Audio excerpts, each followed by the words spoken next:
We are all doomed. That song is called Doomed. I've been getting this for the last 2 weeks. Everything's gonna go bad and you're wrong and blah, blah, blah, blah, blah. Calm down. I calmed down. I didn't say everything was gonna be fine tomorrow. It's going to take a little bit. We probably have more downward motion. In fact, we do have more downward motion coming up. Oh, look at this. We have dropped a little bit on the futures. Not a lot, but still, I mean, we're having some moves now. There months and months went by where there were no moves, and now when we open up with the futures, we're having something. So, I mean, it's not a lot, obviously, because the futures are in thousands, so, moving down 20 points or whatever that is not all that much. But it's showing you before, they was opening up like 2 points down, 3 points up, something like that. So there is something. And you can see VWAP is coming down too. Volume weighted average price. So one of my friends sent me this, speaking of that whole thing. Sent me this, the Fed pivot tour. The person that thinks the Fed's going to pivot on any little piece of bad news. That's not what I think at all, actually. But I love this because this is kind of me. I'm always expecting there to be a bounce. In my head, I'm a converted pessimist to an optimist, but in my head, I still think that everything is going to crash all the time. Well, it's going to be the opposite. I think whatever I think is going to happen, the opposite is going to happen. That's what I'm worried about. So since I've been making more bets to the downside while I'm collecting my bets to the upside, I feel like this dude right here, right? It's like CPI comes in under 8% next week. Fed pivots. They have no idea that the Fed's about to pivot. You see the PMI, they're about to pivot. Yeah, there are people like that. But by the way, just for the record, the person that sent it to me from a silver site. Silver, precious metals, the people that always have to tell you that the market's going to die, everyone's going to die, it's going to crash, it's going to be worse than 2008. Perfect example. We had a good one this week. One of my favorites, Stanley Druckenmiller. I wrote Stanley Druckenmiller's full of crap. Says the Dow's going to be flat for the next 10 years. Said we're headed into a deep recession. That tells me that dude's got puts galore. He's trying to get people to panic and sell everything so that his puts will come through, and he needs it because the puts, right? He's also a Bitcoin bull. So that Bitcoin bulls always want the market to crash. They want the monetary system to not look like it's doing as well, so that way they can go, oh look, it's time for Bitcoin. But really, they don't want that. They're billionaires. So this week we've got a bunch of stuff to talk about. Everybody thinks the world's gonna die, right? So we got the Fed pivot tour here. They're making fun of people that think the market's going to flip. See, I don't think it's going to be the Fed. I think the Fed's going to continue their course regardless because they're going to pay attention more to the data. But I do think that the market's going to bounce when people don't think it's going to bounce. So this really isn't me, but like a little bit. It kind of is a little bit. So I'm saying. All right, let me close this out. The pivot, is it in the room with us now? See, that's how they feel about us, right? Like, if you're going to see any gold people, silver people, that's just how they go. Kajichi, there's the dude that sent that to me. Now you can talk about me behind my back. There you go. Yeah, I was going to talk about you behind your back, but now you're here, so I'll have to talk about you to your face. He sent me that. That was pretty great. I had to use that as my intro picture because it was just too funny. I love that. Yeah, I'm talking to you because you gave that to me from a silver site, right? Getting stuff from precious metals. When I tell you about precious metals, man, they always try to tell you the world's going to be over because that's in their best interest. When the market doesn't do well, they do. So their best interest is to spread FUD. That's just what they do. Stuff like that, I'm not surprised from them. But I agree with them right now. I don't think we're done. I mean, look at this. We're coming down right here. This isn't what we were doing before. There was a lot less uncertainty, a lot less panic before. And this is, like I said, it's not crazy panic, but it's something. It's telling you that there's going to be some more action. I mean, look at this is following what happened on Friday. So if you look at this, the market was up. We had this nice green week last week until non-farm payrolls. What happened? We came in a little bit high. No, check this out, right? You want to see what tanked the market? You want to see what did this right here? Let's take a look at these data points, all right? So the one that tanked the market was non-farm payrolls. They came in at 263,000 new jobs added. But you know what the estimate was? Are you ready for this? You want to see how far over the estimates it was? 250,000. So it was 13,000 jobs above the estimate, and that was enough to tank the market this much. That is an overreaction. 13,000 jobs? Are you kidding me? Come on, dude. That is not that big of a deal. That's a huge overreaction. And we're going to continue because any negative, I guess I should say any positive data point we get is going to make people think that the Fed's going to tighten harder because they're not wrong. They might. I mean, the more positive data that comes out of the economy in a way that would increase inflation will be tamped down with more rates, more quantitative tightening, stuff like that. Unless the other data points come in better because jobs is just one thing. And there are many different metrics for jobs. Non-farms are pretty pretty important. You don't see those as much, but there's also like weekly job numbers and stuff. So, it's not the only thing. What I'm thinking about, the big one, is the CPI. The Consumer Price Index is coming up next week. That's one of the big ones. We already had the PCE. The PCE came in a little bit above estimates. It was 4.9%, and the estimates were 4.7%. And the prior was 4.7%. So it is up there. I mean, that's not too much. And it was revised up from 4.6%. So, and by the way, these data points, there's usually multiple versions of them. They kind of come out initially, and then they're double checked, and late data that comes in or whatever it is, so they're revised. Like GDP is revised, I think, 2 times after its release. So the final GDP number doesn't come in until like the next one is coming out or something like that. So these data points can change a little bit over time. But as of right now, PCE is up above the estimates by 0.2%, so a little bit. And like I was saying before, these things don't come down right away. And we're also comparing this the same month in the previous year. So if there was a huge jump in last year's numbers or a huge drop in last year's numbers, that can make things look like it's worse than it is because they're only comparing it to that 1 point last year. There's not like an average. I think it would be better if they did like a trailing average or something of those months from previous years. Like, what is the average in that time? Not just last year, because last year we were also in a special circumstance. Like, ever since the pandemic started, we've been in a special circumstance. So looking at these data points for just 1 year doesn't always tell you the full story. So anyway, people were freaking out because 13,000 extra jobs were added. The end of the world. I mean, that is a massive drop for this kind of a data point. So, but if you think that's bad, wait until CPI comes out. If CPI is worse than expected, right? If CPI is up higher than it was last month, you're going to see a huge panic. That's going to be a massive panic because CPI is one of the main data points. The Fed says they don't pay that much attention to CPI, but they're full of shit. They really do. They pay attention to CPI big time. Yes, they pay more attention to PCE, but they're still looking at it. And CPI is one that the market reacts to, I would think, even more, because people that know what the CPI is have never even heard of the PCE. I hadn't even heard of the PCE until I started trading, and it was well after I started trading. I mean, normally you get familiar with the CPI first, and then you kind of move on to these other data points, because the CPI is a number you're going to see on any major news station that isn't financial.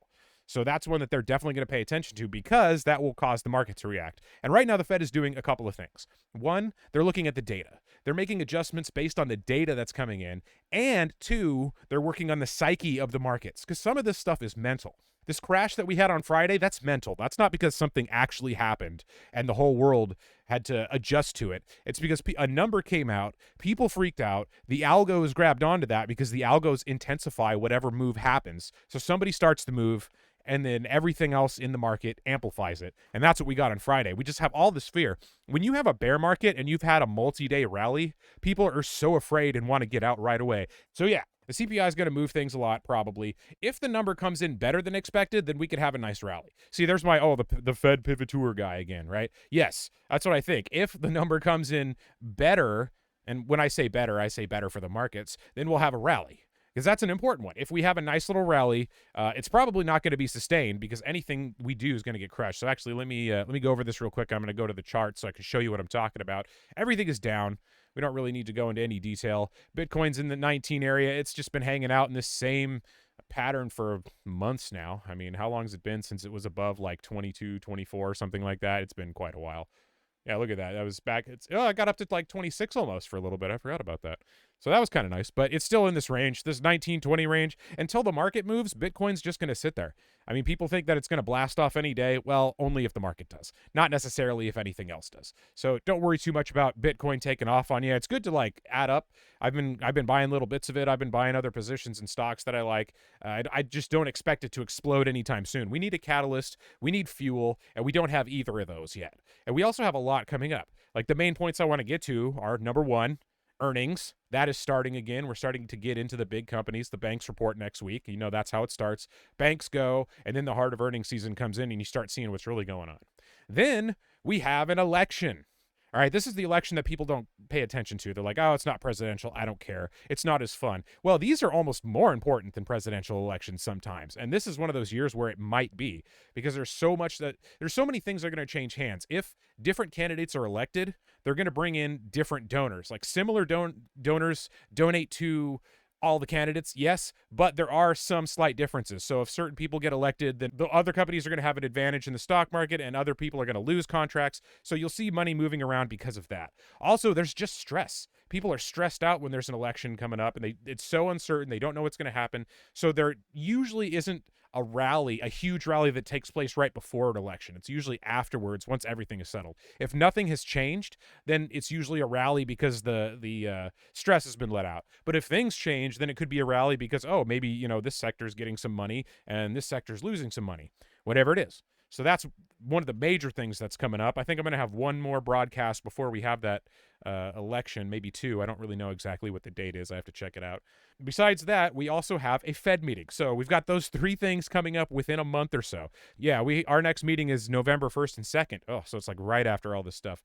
So basically, that might even be before the election. I don't know what date the election is, but that's right at the beginning of November. And this one, it's not going to have economic projections, but they're still going to probably move rates. The consensus right now is like somewhere around a 75 and then a 50. That's basically the range we're looking for right now because things have been pushed up so high that I don't think we're going to get surprises unless something like the CPI is way up. If the CPI goes way up, then we could see some bigger moves, which would be negative for the market. So that's why I'm saying right now is not the time to be thinking about a rally tomorrow, next week. If you get a few days, like a miniature rally, yeah, okay, we could have that. But because these important events are coming up, it's probably going to get crushed. So don't expect those things to last very long, which is exactly what I did this week.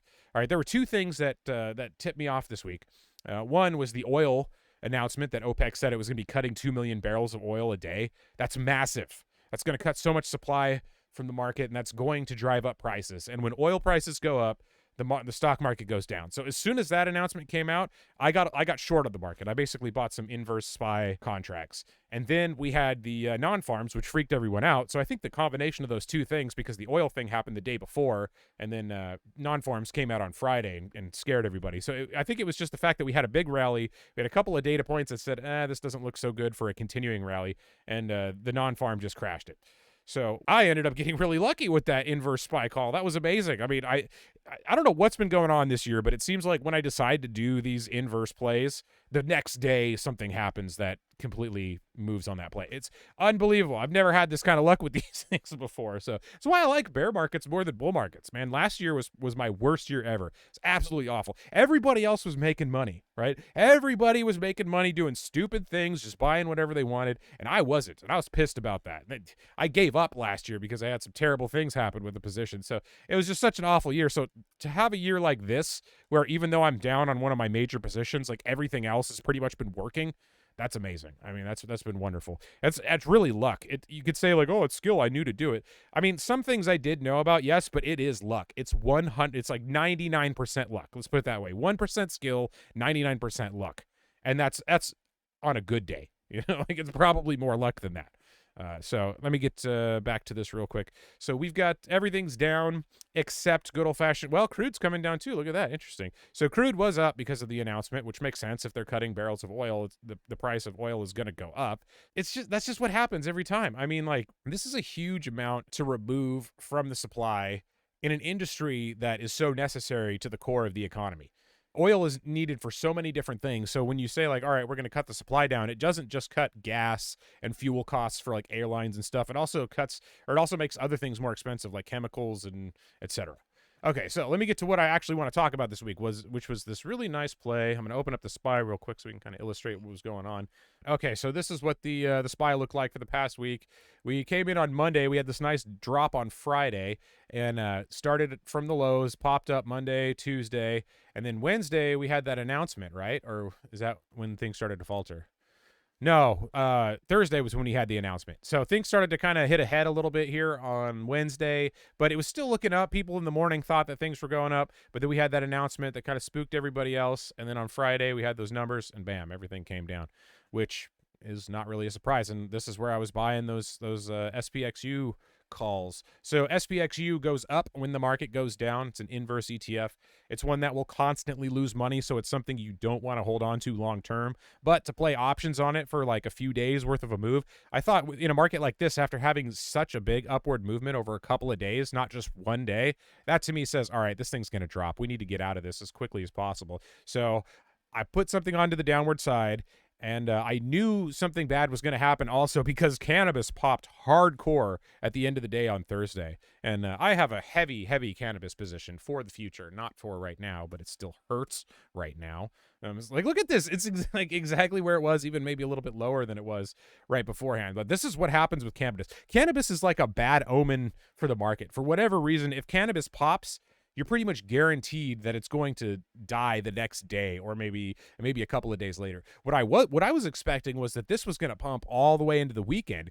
I've totally forgot that we had non-farm payrolls coming out in the morning on Friday. So if that hadn't tanked the market, cannabis probably would have pumped up into the weekend and then would have found a nice excuse on Monday to fall down. But non-farms killed it. I mean, completely killed it. So right here, when I at the end of the day, when I noticed my account was ridiculously up, I thought, man, what's going on? So I started looking through all my positions. And like, I rarely pay attention to my cannabis shares because they're just always down. So I just don't expect anything from them. I'm like looking through all my options going, what's going on with these? Nothing's up that much. Everything seems even. What's going on? So then I look at my shares in that account and I'm like, oh, wow, cannabis is up like $1 or $2 from where it was. That's amazing. And sure enough, Biden pardoned or is going to pardon, at least he's talking about it. I don't know if it's actually happening or if it's happened yet. Going to be pardoning federal cannabis criminals, which is a very positive sign for the cannabis industry. You know, if you look at that going forward, you can think, okay, that's one more step towards legalization if we're actually pardoning the federal criminals. Because the states where it's legal, most of them have pardoned the criminals that were in their jails or their prisons or whatever it is. But federal prison still had to keep them in prison because it's still illegal federally. It's only legal from the state side. But that might be changing. I think that is going to change relatively soon. I don't know when. I kind of doubt that it's going to be in this cycle because if it was, we would have already seen it in the political rhetoric, which we're really not. They're looking at other things. This was just kind of a one-off. And because it didn't really affect the market, it's more just like a sign that something could happen. It crashed really hard the next day. And that's why it crashed. Because here's the thing about catalysts. There's two kinds of catalysts, really. There's a catalyst that has actual fundamental value to the market or to the thing that you're trading. And then there's the catalyst that's just hype. And this is just hype because it doesn't actually change anything. Nobody is like putting ink on a paper to make it legal for cannabis to be sold federally and for loans to be given to these companies, which is the real thing. They need to be able to borrow money to support their businesses, to start new businesses, and that's what they're being cut off from. Banks aren't allowed to give it to them. They have to go through these weird channels and private equity areas to get the funding they need to run their business. So that makes it really hard. And that, from a stock standpoint, you think, well, why do I want to invest in something that can't even get a loan if it's in trouble, or can't even get a loan to do what it needs to do to expand for R&D, etc.? It's dead in the water until money can get to it, and legally it's okay to do whatever they need to federally.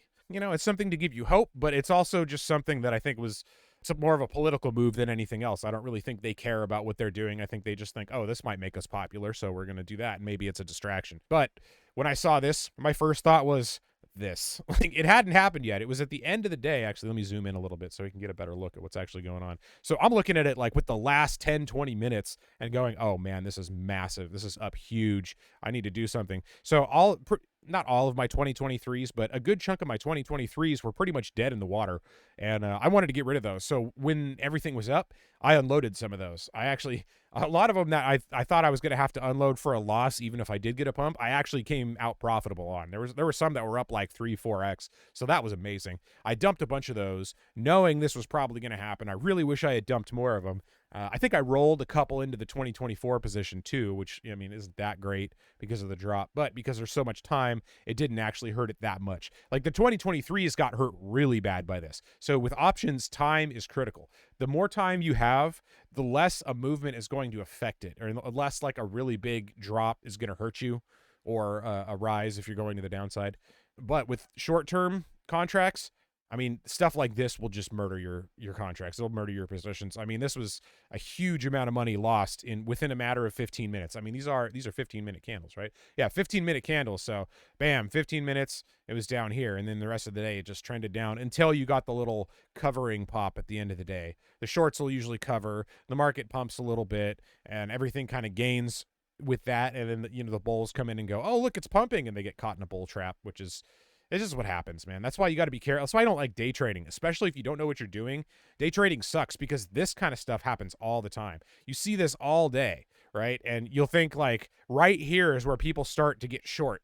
So they do it because they've been afraid to do it all day. They're new. They've been burned a couple of times. They don't want to just get right in. So they see it. They think about it. They see a green candle. They get scared. They think about it. They see a green candle. They get scared. And then at the end of the day, like, all right, I got to do this because this is just panicking. So they do it, and then it starts to pump, and they get squeezed out. That's just how it goes when you're new. So trying to day trade this stuff, I don't like it. I really don't like it at all. I like the big moves. If you get something like this and you're already in position, take advantage of this. Same way to the downside. If you have something to the downside and you get a nice big move and you didn't even have to do anything, you just like wake up and it's there, take advantage of it. Yes, you might get some more movement out of that. And sometimes things continue, like I'm assuming they're going to do on Monday with how negative that market close was, or the whole day was for everything.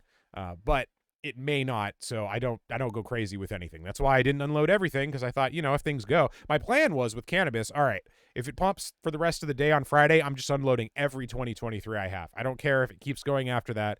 Because cannabis is so volatile, I just need to get out of it quickly. So, I mean, I sold like, I don't know, a third of them or something like that. I really wish I had sold more. Maybe I'll get another chance. Maybe something will happen. There'll be like a miracle cannabis pump right before the election. Is what I'm still hoping for. I mean, the whole year this play was for the election.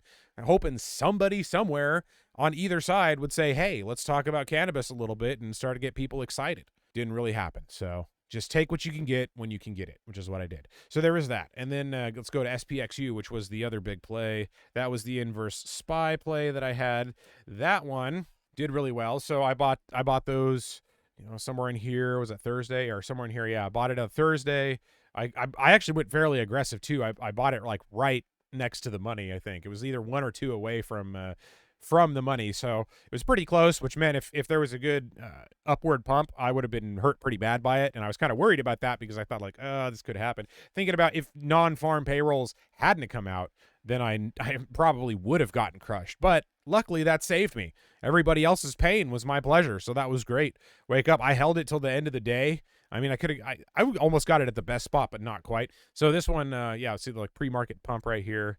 The market opens at 6:30 my time, and you can see it continue to go, and it kind of trended up all day. I had a chance. I thought about selling it literally here at this peak, but I thought, I'm just going to give it a little bit more time, see what happens at the end of the day. Those last few candles usually end up going the other direction. It's just the way it is. Like I usually like to sell things somewhere at the latest between noon and 12:30, because if you get to 12:30 and you're not getting the move that you want, you're probably not going to get it.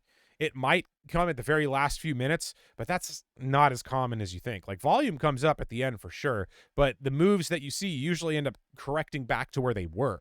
It's not like usually you don't get an all day pump that pumps to the very last candle at the end of the day. You usually get some kind of capitulation at the very end of the day, because that's when people are, number one, getting out of their positions so they're not stuck in it overnight if something big happens. And number two, if they're shorts, they're covering, or if they're longs, they're dumping, because the shorts were up big today, so they wanted to get out of it. That's exactly like what I did. I was short all day, so I thought I need to get out of this right now. And that was pretty good. Got towards the top. Hey, maybe I didn't get the tippy top, but buying something in here and selling it right here is pretty damn good. I mean, that is wonderful. So got that one pretty lucky. Saved a good chunk of my account, but because a lot of my account is cannabis, I only recovered maybe like a third of that entire drop. I mean, my account was up huge. My account was up like, what was it? I don't know, 20%, 30% or something like that. And I probably only covered about 10% of that when it came back. So it's something. It's better than nothing. I know a lot of my other friends are getting hammered because they're long only, and that it sucks to be long only right now. But if you can get a little bit short here and there, not too much, because being short is a little bit dangerous if you don't know what you're doing, you can save yourself. And if you don't want to get short, one of the things you could do is just get something like gold or precious metal, the thing that I'm always talking crap about. It's good to have something that's inverse to the market.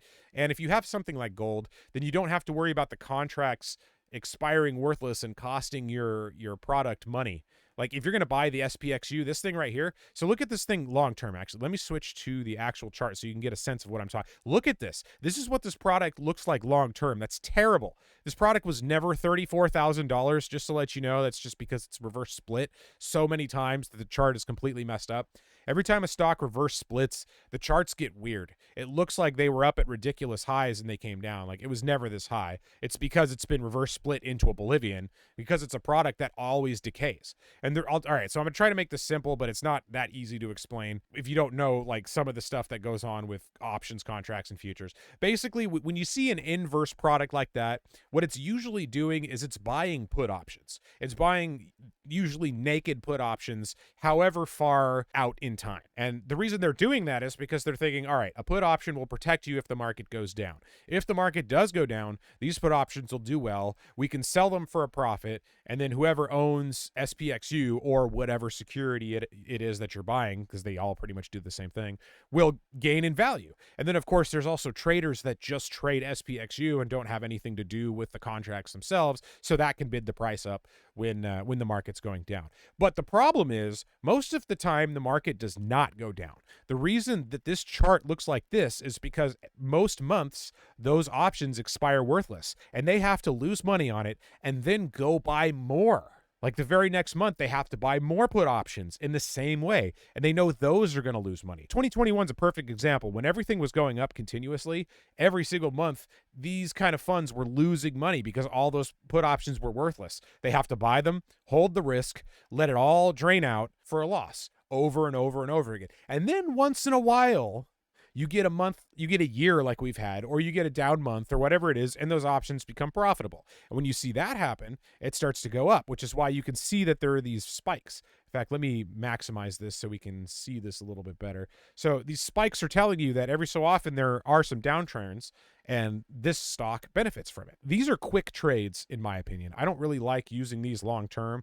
I used to have strategies where I would buy stuff like this, like little by little and hold, and that worked right before the pandemic because I got lucky with that one. But when you don't have a pandemic drop, then you're going to lose money because you'll just get more and more of them, and then they'll reverse split. And suddenly you'll have way fewer of them, and it'll keep going down, and they'll do it again. So honestly, if you have a good chunk of these and you never do anything and just sit on it for years and years, eventually you won't have any. When it gets down to the point where their split is more than what you have, they just give you the difference in your account in cash, and then you're out of the security altogether. This is not something you want to keep long term. So those put options, they're expiring worthless, and they have to go buy more and expiring worthless again. But then eventually it comes out just fine, and those options become they're in the money and they're profitable. So then they get to do it again next month, and it happens again. So you get these nice spikes. This is also leveraged. So it moves a little bit faster than the asset that it's tracking percentage-wise. It's supposed to be like a 3-to-1 or 2-to-1 or something like that. Usually these are leveraged, which is why people flock to them, because if you buy them at the right time, you can make a ridiculous amount of money. I mean, I only had one contract because I wasn't expecting it to crash the next day. I was expecting it to come down the next week, maybe the next 2 weeks. So I thought, all right, I'm just going to start a little position right here, buy one contract, and then kind of move into it as time goes on, like add a little bit more. So that way, when I do get a nice crash and the thing spikes, I can unload everything and have multiple shares that are up quite a bit. But it moved too quickly for me. It was there the next day, so I didn't get to buy more. I just got that one contract, So, hey, it was nice, though. It's good to have like 20, 30, 40%, whatever it was, in a overnight. So these things can really move if there's a big event. But when there's not a big event, they're losing money. So this thing is just not the best thing to hold. But if you get it at the right time, great. So those were my two big plays for the past week or so. I traded Spxu a couple of times. There was anytime there was a little bit of a drop, I came in on that. So is this weekly? Yeah, this is weekly, so let me switch this to daily real quick so we can take a look, because I had a couple of trades on it. I had the one right here where I did pretty well on Friday, and then somewhere over here, I think I caught this run up right here with them as well, which was not all that surprising because look at where it came right after a contract cycle started. And that's one thing I usually say. When a contract cycle starts, that's usually when there's a pivot. And it doesn't have to be the day of, because adjusting happens before the end of the cycle. People are rolling over their contracts to the next cycle like 8 days or so before the thing actually closes. So if you go back, 1, 2, 3, 4, 5, 6, 7, 8, you can see, look, there was a big gap down. There were some changes. So this is when things start to change. and it kind of fish hooks back up into the other direction, right? So we had this downward month right here. That would have been, what, August? So August was completely downward for SPXU, which means things were going up. And then we had our normal September crash, which happens pretty much every year. That's the other thing I wanted to bring up, the fact that we're not in September anymore. So a rally based on just that is possible. Things usually start to move up somewhere in August, maybe, or somewhere in October, maybe like late October, early November, right? But we've got earnings, we've got an election, we've got a Fed meeting. There's just so much going on. But anyway, the whole point was we had this move right after the start of the contract cycle. So I took advantage of that because there were some other factors that were going on too. And then we had that move on Friday. I took advantage of that, was able to cover some of the, between those two, I was able to recover a good amount of my losses because my account kind of went up, down, up, down. So it really moved in this range, but my cash increased because each time I made one of these plays, I added more cash to my, my cash pile. Although I was also buying more plays for later. I mean, one of the things I've been doing is looking into like 2024s and 2025 leap options on things like like Verizon, for example. I started buying some cheap leap options for 2025 on Verizon. That to me is a great play because if you think about when the market starts to bounce again, Verizon's going to move up. Verizon is a good company. It pays a decent dividend. The fact that it's in the 30s right now is disgusting. In fact, let me pull this up right here. So VZ, if you look at it, it doesn't really look like it's been going up for quite some time. I mean, it's kind of been bouncing around from this like 40 range up to about 60 is the top. You know, it gets into the, when it starts getting over 60, you know that it's probably due for a drop because it keeps peaking out right there and coming back down. But when it gets down to the low 50s or maybe the high 40s, if you get it in the high 40s, it's pretty good. But check this out, right? So here's what I think is really interesting about Verizon. This was the pandemic. Right here, this was the huge drop. So when did that start? So they were kind of going down a little bit before the pandemic. It looked like they were having some problems at the end of 2019. But look at what happened in the really low point of the pandemic. It kind of hit a wall at one point, I remember, because people were looking for things that were more stable, something that you knew was going to be successful. And internet is something we need. Right? Cell phones are something we use all the time. There's so many reasons to buy Verizon. It has a great dividend. It's a great company. Yeah, maybe the share price isn't going to grow that much. It's not a growth stock. I get that. And that's fine. It doesn't have to be. It's a really nice dividend stock because it's still within the threshold of a sustainable dividend. Like they've had consistent dividend raises every year, basically, or every couple of years, whatever it is, for like 15, 20 years or something like that. And is it going to go anywhere? I mean, with the Internet of Things, self-driving, with everybody using so much more things like Uber Eats and, Lyft and you name it, there's going to be so much more of a need for the internet as time goes on. It's not going to back off. And the same with cell phones and all the other devices that they have their hands in. They also have their hands in streaming services. It's also a tech play. I mean, there's just so much to like about Verizon. It's one of my favorite positions. Like, I think it's my favorite dividend position for sure. Even though it's not a huge growth stock, it's very stable. And that's why it's stable. When a company is giving a good dividend that's been raising and it doesn't have any headwinds that make you think like, oh, I don't know how this is going to be in the future, that's a good stock. So at the very bottom of the pandemic, this really good stock was $49. It was $49. All right, so when I started trading somewhere over here, it was bouncing around in the 40s. That was at its absolute low, but I wasn't paying attention to it at the time. I mean, I didn't start paying attention to it until it was starting to go up here. I think like late, where's 2018? Somewhere in 2018, I started looking at it, and I think I started buying it in 2019 when it was getting up there towards its highs, unfortunately. But I have never seen Verizon this low before. Verizon is at $36 right now. This is disgusting. It has the exact same dividend that it had when it was $60, but it's half that price. It's in a good sector. It's a good stock. It's a good dividend aristocrat. I mean, this thing is such a good stock, and it's $30. So you want a guaranteed move? When the market comes back up, this is going to go back up into this range. I mean, I would bet almost anything on that. The question is when. When is that going to happen? I don't know. My guess is not until at least next year. If my gut is telling me that the big things we have to get through are going to keep the market down for a while. Number one, that election. Now we're close enough to the election where it, to me, is outpacing inflation. Everyone's talking about the Fed and inflation and then the potential of World War III, right? Because everyone loves to talk about sensationalist stuff. World War III, we're all going to die. Besides that stuff, I think the election is even more important right now for the markets. There are a lot of people not paying attention to it, but the ones with big money that can be affected by that are certainly paying attention to it. Not only are they donating to the campaigns of people that will help them, they're also making sure that they're not going to hurt themselves. They have a bunch of people with degrees managing their money, looking at this stuff second by second. So to me, getting a good stock while everything is down for the future is a great idea. And the reason I like leap options are because you have time, right? So let me go into the contracts real quick. It's a little bit difficult to see on this setup, but this is the option chain right here. Let me close this out. So this tells you each expiration cycle. So the next expiration cycle we have that's actually important is the 21st of October. This is when the next monthly option cycle expires. And right now the price is here $36, right? Or $36.85, so we'll call it 37.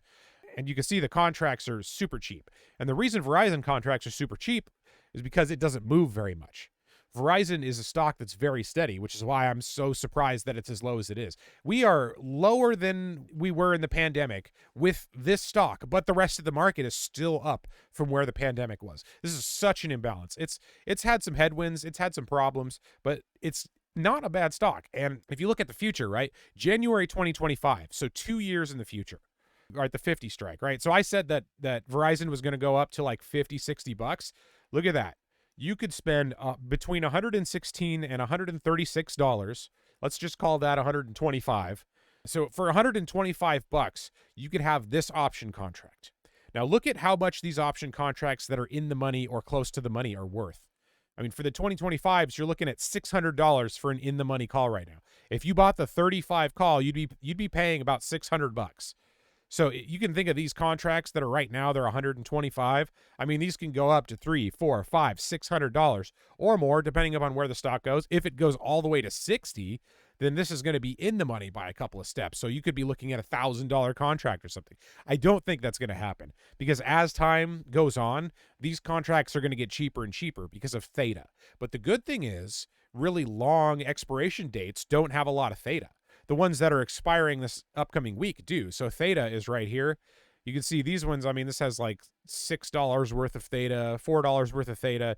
On a $50 contract, that's going to eat away at quite a bit. And each day, it's going to be a little bit more too. And the other thing is it has a lot of gamma. Now, gamma is the rate of change of delta, which is how much you make or lose per dollar move of the stock. So these things can move huge week of. Right? They're going to get hit by theta every day, and any little movement is going to move them quite a bit. Whereas in the future, you don't have that, right? So if I go back to those 2025s that I was talking about, there's almost no gamma. Look at this, gamma of $3, right? Deltas are relatively similar, but gamma is way less because it doesn't matter how much the stock moves now. You still have 2 years for it to be where it is. Right. And if the stock market goes even higher than it has been, let's say Verizon goes up to $80, these contracts will be worth a ridiculous amount of money. In 2 years, that could happen. I don't think it's going to, but it could. I do see Verizon going back up to where it was, at least close to where it was when things start to return. Because you'll see the indexes move, and this Verizon is a part of the indexes. I think the Verizon might even be a Dow stock, so Verizon is pretty massive. So for me, buying these, I was actually buying, I think the 60s. So yeah, I was buying the 60s for like $60 or something like that. To me, that is a great risk to reward. If you think about, since Verizon has been at 60 or 60, let's say 64, I think was about as high as I've ever seen Verizon go. I mean, that would be a ridiculous, if next year things improve, we start to bounce somewhere in the first or second quarter, I mean, these 2025s are going to be worth a bunch of money. So, this account, okay, I have a 2024 on this account. My other account's the one that has the 2025. So, but look at this right here. So this contract looks like the one that I have, right? That is the 60 strike, and it is worth $24 right now, between $21 and $27. So that's your maximum risk, which is why I like leaps, because you have 2 years, or in this case, I have 1 year for this $20 contract to either do something or completely go bust. Let's say I buy one contract and I'm down $20 in a year. Ooh, big deal. Right? But I could buy that contract. It could be in the money and it could be worth $500. Because look at what's the first one that's in the money right here? $500. It's not going to be worth that exact same amount, but still, I mean, you can see like spending $20 for something that could turn into $500 is not that big of a deal. Now, this isn't something it's good to just have a billion of these and spend all your money on leaps, because things can always not work out as well. But to me, if you want to have a diversified strategy, I think having some leaps is not a bad idea at all. Like, I own shares and I own leaps. And to me, they're very similar because, like, leaps to me are basically shares. They're not the same because they do lose value over time and shares don't, which is why if you have the money, I would much rather trade shares. I think trading shares or investing in shares is the best way to go. But if you have a smaller account size, then options might be what you need to use, and you just have to use them kind of sparingly because of the danger that they pose. So, but to me, spending $20, or $60 is not a big deal at all. I can lose $60 and be totally fine, right? If I'm spending a few $100s on each play, or maybe like $1,000 or something like that, that's good to me, because if I lose all that, I'm still good everywhere else. But I mean, if you bought $1,000 worth of these contracts and they all turned into $500-$600 contracts, I mean, that's massive. That's a really amazing gain. You're not going to be able to get that with a smaller account using shares.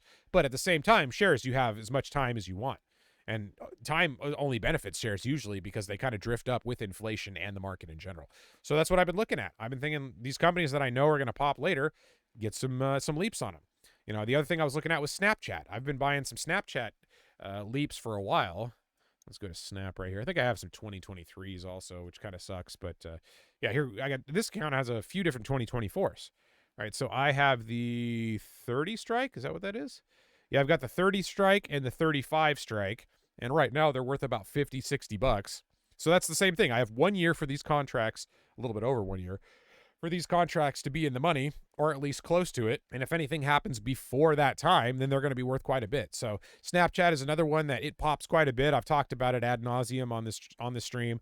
But for right now, I was just thinking, like, I want to have a few just in case. So enough about that. That's kind of been my strategy. Pick up some leaps.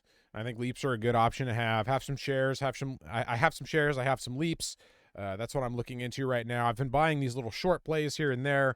That's why I went the Spxu play, just to protect myself a little bit from these longs that are losing money every time we go down. So I'm making money on these trades, but my overall account is still getting hit by everything. So it's really kind of like a wash.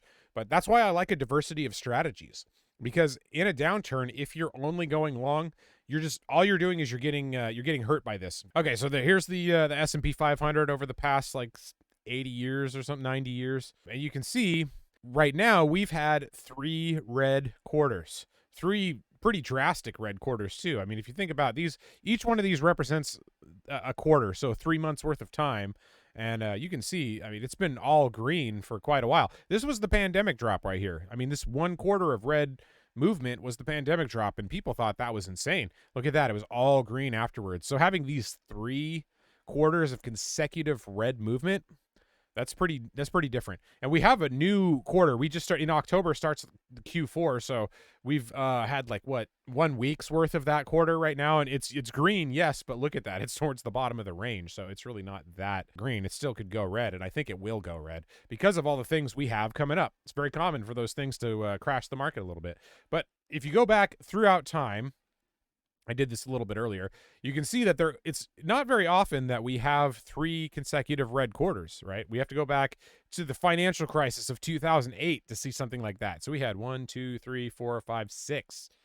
We had 6 consecutive red quarters. That's one of the reddest streaks we've ever had. And if you go back to the .com crash, we had something similar. We had 4, a little bit of choppiness here, and then we had a couple more. So those were the last 2 major red events. And then when you go back into the 90s, we had that nice bull run. It's one of the best bull runs we've ever had, mostly thanks to electronic trading and tech and all that stuff. But you can see like the 1987 crash is right here. So at the time, this was massive. I mean, this was Black Monday or something, Black Friday. I don't really remember exactly what day it happened, but I mean, everything was down severely, and people still talk about 1987, and that was when electronic trading had really started to come to a head, and it started to cause huge volatility in the market. Futures were new. The electronic quotation systems were not super new, but they were starting to get to the point where they were actually pretty effective, and they were a lot quicker, a lot easier to use. But if you keep going back, let's see, we had a few red quarters here, but there really wasn't that much downward movement. If you look at it, we went from 170 down to 152, so 20 points on the SPX at the time. It was so much lower back then, my gosh. But look at that. I mean, here's another one, right? This was in 74, so the mid-70s when we were having when inflation was starting to really get out of control. I think it went crazy at the end. We had a nice drop there. So it's very rare that we actually have these kind of quarters. So let me go back to this one. But look at how extreme this is. This is pretty extreme, even compared to some of the stuff we've had in the past. So, I mean, this has been a huge opportunity. What I wrote down on my chart was, this is one of the best opportunities we've ever had in our lives. You know, if you go back, you can go back as far as you want. This big of a drop does not happen very often. And with the systemic risk that we have being very low, this drop is such a good opportunity, because all you hear is everything about a recession. We're in a recession this, we're in a recession that, we're in the worst recession. We're going to make 2008 look like nothing. You know, that's hyperbole, but look around you. Look at what's actually going on. Just forget about the hype for a second. What's really changed, right? What's really changed in your life? Prices are a little bit more expensive, yes, but the labor market is still extremely tight. We have one of the lowest employment numbers we've ever had still. It's been going on for a while. People still have saved up cash. Like savings, it's been dwindling a bit, but savings is still high. Like investment is still decent. It's not as good as it was because a bunch of the cash has been cut, but investment is still decent. Cash is still high. And there's things like retail inventories. I mean, we still have a bunch of those, and I know that's not so good for the retailers right now, but we have stuff. We have money. We have opportunities here. But if you were to ask people about it, they'd say, oh, God, the recession. Oh, God. But it's really not. I mean, like, you're still doing the same thing. You're still going to the store and buying your beans or whatever it is. Like, you're still getting everything you were getting before. Nothing has really changed. It's mostly in our minds. There was an interview with, I forget the guy's name, but he was talking about how he grew up during the Great Depression, and he realized, like, afterwards that nothing really changed. Things were the same during the Depression that they were after the Depression. Yes, unemployment was ridiculously high because there were serious systemic problems at the time. So it wasn't like it was fine. And you know, I wasn't there, so I didn't see the really crazy part of it. But when you look at the Depression, you don't look at the average thing. You look at the worst. The pictures that you see are the pictures of the worst. It's not like everybody was living in that exact same situation. Stuff still went on. Our species still continued to grow during that time. And that's exactly what happens every time. 2008 was the same way. See, that's the one that I agree with, you know, because I saw this around this time, a little bit after 2008 when things started to come back. I wasn't paying attention to the market, but I remember thinking, I'm hearing everybody talk about recessions, but I don't see much of a difference in what food costs and what, you know, it's costing me to get to work and all that stuff. It really didn't change all that much. But if you were to watch TV, you would think that it was the end of the world at this time. And yes, I'm not saying that it was perfect and everybody was fine. Yes, there was hardship, and there is hardship now. I'm not denying that. But what I'm saying is there was hardship here in this big green thing. The hardship that we're seeing now is not much different than the hardship we saw during this green candle, but you didn't hear about it as much when everything was going up. It's the same thing, but it's only being really looked at when things are going down. I mean, it's being looked at in both cases, but it's only being paid attention to when things are going down. Let me rephrase it like that, because that's what we do. We look at the negative. We pay attention to the negative way more than the positive. We take the positive for granted, and then we bitch about the negative. That's the way that's the human condition right there. So having this opportunity right here for me has been absolutely great. Even though it sucks to watch my long portfolio get hammered, it's still great to just come in and be like, oh, wow, I can buy Verizon shares for $36 as opposed to spending 60 or 55 or 64. You know, because I had a bunch I was buying shares. I remember when it was like 60, it went from 62 to 60. And actually, no, it went from 62 to 59. And I thought, oh, shit, it's in the 50s. I got to grab it.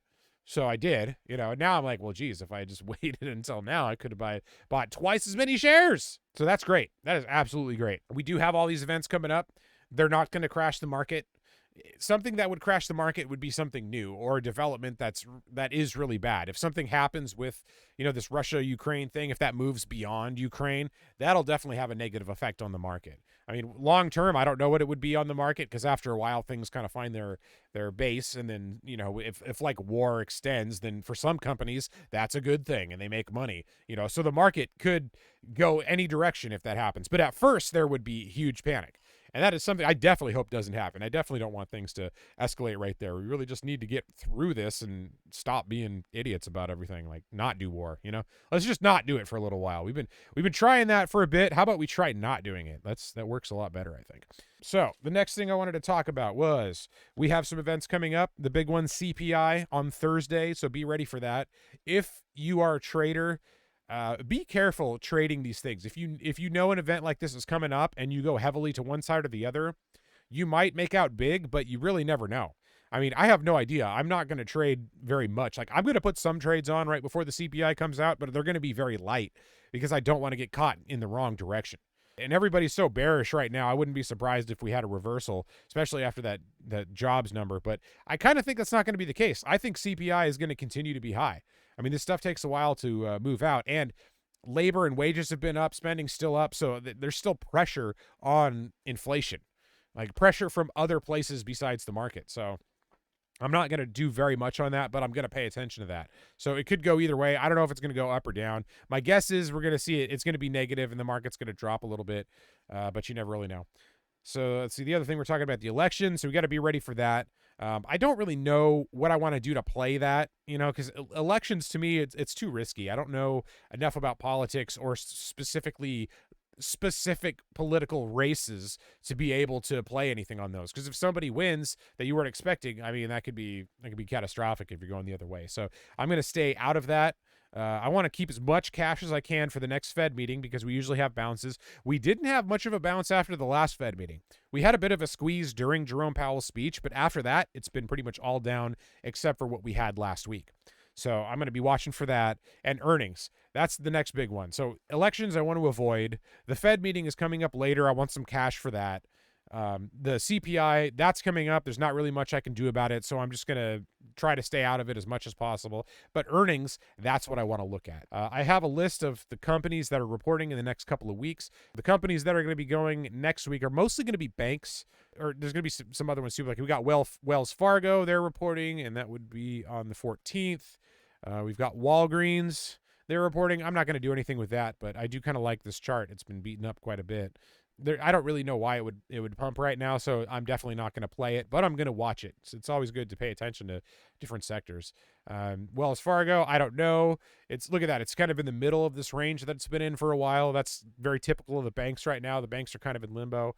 So USB, they're in the same. They're sort of maybe on the lower side, but kind of in the middle. Taiwan Semi. Okay, here's an important one. They've had a nice come down. Actually, let me switch this back to weeks so that we can get a better picture of the movements. Taiwan Semi had a nice pump coming into the end of the year last year, but it's been dropping just like everything else. There's so much political tension with Taiwan that's a risky one to play if you're going to the upside. But I can see them maybe having a good quarter. I really don't know. I'm probably not going to play this one either, but I am watching it. This is one I'm actually considering playing this one because it is beaten down quite a bit. The dividend already came out, so the volatility from that shouldn't be a problem. But who knows? I mean, they could have more. It's all about how these companies guide. That's going to be the important thing. Like, do they hit the numbers? Yeah, whatever. We don't really care about that. But what are they saying for the future? And what they say is probably going to depend upon the Fed. Now, they are reporting before the Fed speaks because they're reporting next week. So they're going to have to go with the projections that have already happened with the economy, which means they're probably going to guide about the same or lower than they did before. I don't really see them guiding up just yet. But after the Fed meeting, any tech company or any company in all actually might guide in a different way depending upon what Jerome Powell says. Like this past meeting, Jerome Powell was pretty hawkish. He basically was telling the market, like, stop doing this. Like, stop going up so much. Every time you go up, I have to ratchet things down harder, and that's going to hurt everybody. I'm trying to do this without killing the job market, so please stop buying things stupidly. That's basically what he said. And he said, if you keep doing that, I'm going to make it hurt. I am going to make people lose their jobs. He didn't say that directly, but that's what he's going to do. He's basically threatening people with job losses in order to make sure that prices come down. So when companies report, they have to take that into account, and they have to say, we've got all this, we've got these prospects, but we don't really know what's going on with the markets in general, with the monetary system. So just to be safe, we're going to guide down a little bit. And plus, companies love to guide down because it brings their stock price lower, which means the next time they can guide up a little bit and get a huge pop. So when they guide down, they like to buy and accumulate some more shares, and then when they guide back up, they ride that wave. And that's what I like to do. So there are a lot of people that like to buy breakouts or try to get these different trends, whatever. I don't like doing that. I want to be riding the wave up. I don't want to be chasing the wave up and trying to, I got to wait for a down day and get on at this exact time and blah. No, I want to be in when everybody hates it, so that way when it's going up, I can either buy little bits or just get out. You know, so Taiwan Semi is one that I could see going either way. I may play it, I may not. I don't really know. So that's what I'm looking at. Pepsi, I never touch Pepsi. It's a beautiful company. I mean, look at this thing. It's just up, up, up. Never stops. I mean, Pepsi would be a great one to have if you, if you want to like I could even still call them a growth stock. I mean, look at this. Look at this chart. This is one of the most beautiful charts I've ever seen in my entire life. This is so good. Look at how even this is. These uptrends. I mean, you could draw perfect little lines. You could take like a buzzsaw and cut a nice diagonal line on some of these uptrends. This is just beautiful. So, yeah, Pepsi's, I'm not going to do anything for it, but man, is it a wonderful stock. I mean, if I had more money, fantasy stock portfolio, I'd have some Pepsi in it. And especially since it's kind of hitting this top right here and coming down, it's lower, or was it higher lows so far. So that's not negative. People might go, oh, it's a head and shoulders. Well, I don't know. It's wearing some big shoulder pads because they're higher than the head here. So I don't think it's a head and shoulders. It doesn't really look like a triple top. It could be a triple top. But, I mean, the market's coming down. So, of course, it's going to drop. So I'm going to watch what it says. Pepsi, to me, that's a good one because no matter what's going on, people like snacks. And I mean, Pepsi is, they also own like Frito-Lay, I think, or something. I have to double check with it. But they have, sugary drinks. They've got snacks. They've got all the stuff that sells no matter what's going on with the economy. If things are going good, people are happy. They want to get a bag of chips and soda. If things are going bad, they're depressed and they want to eat their sorrows away with a bag of chips and some soda. So, it's good either way. That's why I like Pepsi. It's a well-run company. The stock looks great. I mean, you can put any stock in the market up against this thing, and I'll pick this chart any day. This is beautiful. Absolutely beautiful. So I'm going to be watching them. They're another good one. Morgan Stanley, this one I actually like to play sometimes because it's one of the more affordable banks. This one and Citibank are usually decent. And again, it's in the middle of this range because that's what the banks are doing. People are kind of waiting. So this week is going to be important because that's going to tell us what the banks are thinking. And what the banks are thinking bleeds into the other companies because, I mean, where are these companies getting their money from? The banks. They're borrowing money from these banks. These are the investment banks that run the world. So it's good to see what they're doing. So Morgan Stanley, because of the tighter financial conditions, banks are just good in general. As long as they don't have some serious problem like Credit Suisse. If anybody's heard about what's been going on with Credit Suisse, they basically have some pretty big risk factors going on right now. Like not 2008 risk factors, but they definitely have some issues. Although they do have a good amount of capital. I think they have like $100 billion or something that they're just as a buffer. But that buffer really wasn't enough to keep people from jumping out of it. But anyway, the point is, if a bank is a mediocre bank, right, or a bank that's being run in a mediocre way, is still a good bet in my opinion because the banks are benefiting from higher interest rates. They make more money. It's like they can sell you the same product and they just get to shave more on the top. So I think banks are a good possibility for a bounce if they get hit. Here's my favorite play on a bank. I love to take a good bank like Morgan Stanley or whatever, have it get just absolutely destroyed on earnings, and then sell puts on it. I love that play. I don't make a ton of money on that play because depending upon the bank, I may not be able to put that much into that because I have to save as much cash as I can. But it's a nice little way to make a few bucks here and there. Just let it drop, sell some puts, call it a day. The problem with that though is I think the market is still I think it's still going to head down for a little bit longer, which could pull us down. So I don't think I'm actually going to do that play right now. I like that play in a bull market, man. If in a bull market that isn't where rates really aren't that low, a bank drop is a great put sell because they're just going to come back from that. I mean, it's a bank. What are you going to do? Like a good bank, you're going to find much better investments than a good bank. Come on. That's where the money comes from. Of course you want to get them. So yeah, Morgan Stanley, I'll be watching them. If I play anything, that would be that or Citibank because they're in my price range. Let's see what JP Morgan. That's another one. Look at that, middle of that range, maybe the lower side of that range. No surprise there. Domino's Pizza. Okay, here's an interesting one to me. Domino's Pizza is a huge mover. If you picked up Domino's Pizza in the 2010s, you're doing really, really well right now. It kind of struggled a little bit in the early 2000s, and of course the financial crisis really didn't help with that. But you can see there's a big gap way down here. I mean, there were some problems with it back in the day. But the thing with Domino's is they jumped on the technology train way before a lot of these other pizza places did. So they capitalized on that early. That benefited them greatly. But lately they've been hammered. Look at this chart. I mean, if you want to talk about, quote, head and shoulders, this is an interesting candidate right here. I mean, you could say it's like a Batman head because there's two two little ear things right here, but it had kind of a double top. It was a head and shoulders, whatever you want to call it, and now it's towards the neckline or below the neckline of that head and shoulders. To me, it's more in a range where it's been sitting for a while. So I think Domino's looked really good during the pandemic because it was already set up for those type of situations anyway. A lot of other pizza places or just food chains in general had to adapt to the pandemic. I mean, a lot of places were adding apps and online ordering and kiosks and things like that, but they really weren't as deep into it as Domino's was. So Domino's just took off during the pandemic. And I missed, there's this run right here, the run up to like $400 or $500. I looked at that and I almost had right here. Was this where? Yeah, when it was $300, I remember this big jump right here. No, this one. Right here, the beginning of 2020. So I almost bought calls right here. This was like right when earnings happened. I thought, man, Domino's might be prime for calls. But being a $200 and something stock at the time, those calls were really expensive. So I decided not to do it. And that was one of the biggest jumps I've ever seen in my life. That was a huge jump. It went from $290 all the way up to like $380. Where's the top of this? Yeah, somewhere around like $380. I mean, so that was almost $100 a share. That's a massive move right there. And I could, if I had calls on that, those calls would have been worth, I could have just bought one call. That would have been worth a huge amount of money, especially if I had bought a few of them, which is what I was thinking about. Ooh, man, that would have been amazing. So that's one that I'm still like Target's drop earlier this year. I missed that and I was going to buy it. And those were even more affordable. So that one hurts me the most. But this one is one I think about from a couple of years ago. It still hurts, man. I almost had that right there and I just didn't go for it. Sometimes price scares me, you know, like I've been beaten up buying expensive things before, so I really don't like to do it. I like to buy cheap. That's why I was talking about Verizon and those long-term contracts, because if you lose $60, no big deal. But if that contract can turn into like $500-$600 and you buy multiple contracts, then that's not bad at all.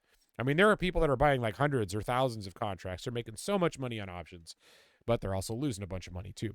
So yeah, Domino's Pizza is definitely an interesting one. The fact that it's down back into this area around where it jumped before is also the thing that kind of interests me a little bit, because this was a level that really pumped it. And I think part of this was a squeeze because people weren't expecting Domino's to do that well. And it was like right at the beginning of the pandemic, I think right before the drop happened, right? Because this mess right here was the pandemic drop, but because it had jumped up so much, it ate up a bunch of that drop.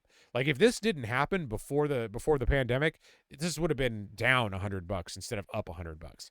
So I mean, this is an interesting stock. It moves a lot. It's expensive, so I'm probably not gonna play it, but I'm gonna think about it. I always do. Like the day before this thing reports, which I don't like buying contracts the day before. That's the worst time to buy because there's so much premium that's in there because of the volatility, and it's gonna get crushed the next day when things don't move. So I don't, but leading up to it, like if you want to get it like the weeks leading up or the days leading up, if you do it right, that's not a bad trade if you know what you're doing. So I'm going to be thinking about that. And then when I don't do anything, I'm going to be pissed about it right afterwards and think, I should have bought it. But this time around, I really don't know why it would jump, except for the fact that the chart is down. So it's more of a technical analysis reason that I like this more than an actual fundamental reason. And I don't study it that much, so there could be something that I'm missing. So I'm not really thinking about it, but I am going to watch it, and I am going to no, that's a lie. I do think about it. So I am going to watch it. I'm going to think about it. I'm not going to make a move on it, and then I'm going to be mad that I didn't make a move on it. So I just clip that right now, because I guarantee you I'm going to be saying that after it reports. So yeah, Domino's Pizza, and then we've got Delta Airlines. Delta Airlines. So this is another one I'm probably not going to play, but the airlines are something interesting right now because they're also in the middle of this range. They've been slowly coming down. They had like the huge drop when the pandemic shut everything down, which makes sense because very few people were flying on planes at that time. But then as we started to open up, it came back. More people were flying. The airline industry has been hiring more people. There's also that strike, I think, that was going on in a few different areas. So there's a lot going on with the airlines. But travel is up, and it's continuing to go up. Some of the biggest growth factors have been the hospitality and leisure sectors. So that means like hotels, planes, things like that. Anything that involves traveling, going on vacation, those have been doing significantly better than other industries in the area because they're opening up more. They were the ones that got hit the most. Like when something like the pandemic happens and you close down, the least essential things are the things that get hit the most, like cruise lines. Cruise lines got absolutely murdered, and they really didn't come back the way other stuff did because people are looking at cruise lines in a whole different way. It was already gross. people already thought like, oh man, I'm gonna go and eat the shrimp on the cruise line, and then I'm gonna get sick and be in the room on a ship that's moving up and down for a week. Like people don't want to do that now with other with COVID and things like that running around. So they're thinking, that's not the best investment, which I agree. I don't really want to get into that right now. But anything that's down has an opportunity to go up. So the airline, I'm going to be watching Delta right here. It's one of the first ones that reports. I think we might have already had another one. I don't really remember. But it's worth watching. So that'll kind of tell me what's going on with that sector. That's a little bit of a hint into what might be happening. Like if you start looking at some hotel chains, Hyatt, the Wynn, things like that, you could have a few different plays going on. Maybe it'll give you a hint into those, but I don't know. So I'm going to be watching Delta just to see if it gives me any insight into something like the Hilton or Wynn. But I don't know if it's going to. So what else do we have? Citibank. So that's one I told you about. I like to trade that one because of the fact that it's cheaper. It's $42, so the options aren't that expensive. And if it has a nice drop, I like to sell puts because you can look at this thing. It's got a pretty good floor on it. I mean, this is going back to, when was this? 2009. So it really didn't recover after the financial crisis the way other banks did. I mean, look at this. This thing went insane in the 90s and the early 2000s, and it just never came back. But in its range, which is all you need for options, I don't really care about it long term. If you're a share investor, then you hate this company. But if you're an options investor, it's a nice company because it has these drops and then it gets protected because it's a bank, and it has fundamental value that has an actual price that you can do a bunch of math and find out what the value of this company is just based on all the assets it has, and trade it based on that. You don't have to even think about hype. You don't have to think about panic selling or mania buying or whatever it is. You can just say like, all right, it's a bank. It's worth this much. It does this much business. There should be a price floor somewhere on this thing. And when I say price floor, I don't mean like 100%, but I mean like as close to 100% as you can get. These things are going to be cool because they're in a sector that's benefiting right now. So Citibank is one. If it gets hammered completely and we have some more drops, it's like Morgan Stanley, I might be looking at it to sell puts. But I don't like this environment. So if I do that, I'm only going to do a few spreads at the most. I might even just do one spread. But that's one I'm definitely going to be watching to maybe make a play. So Citibank, another one. And we have BlackRock, pretty much the biggest asset management company in the world.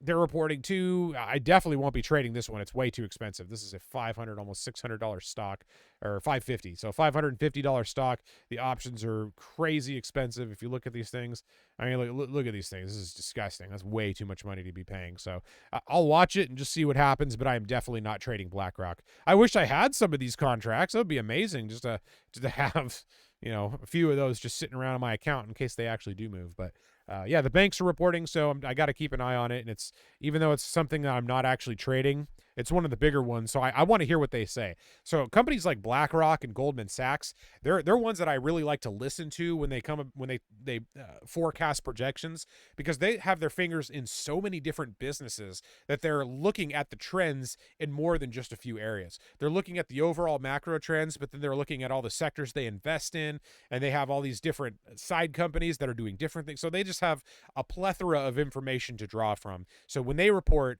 I want to listen to what they say. Even though I don't particularly care for them as a business, or in the sense that like I'm not going to invest in them. They're not in my fantasy stock portfolio, although their performance suggests that they should be because they're a massively successful company.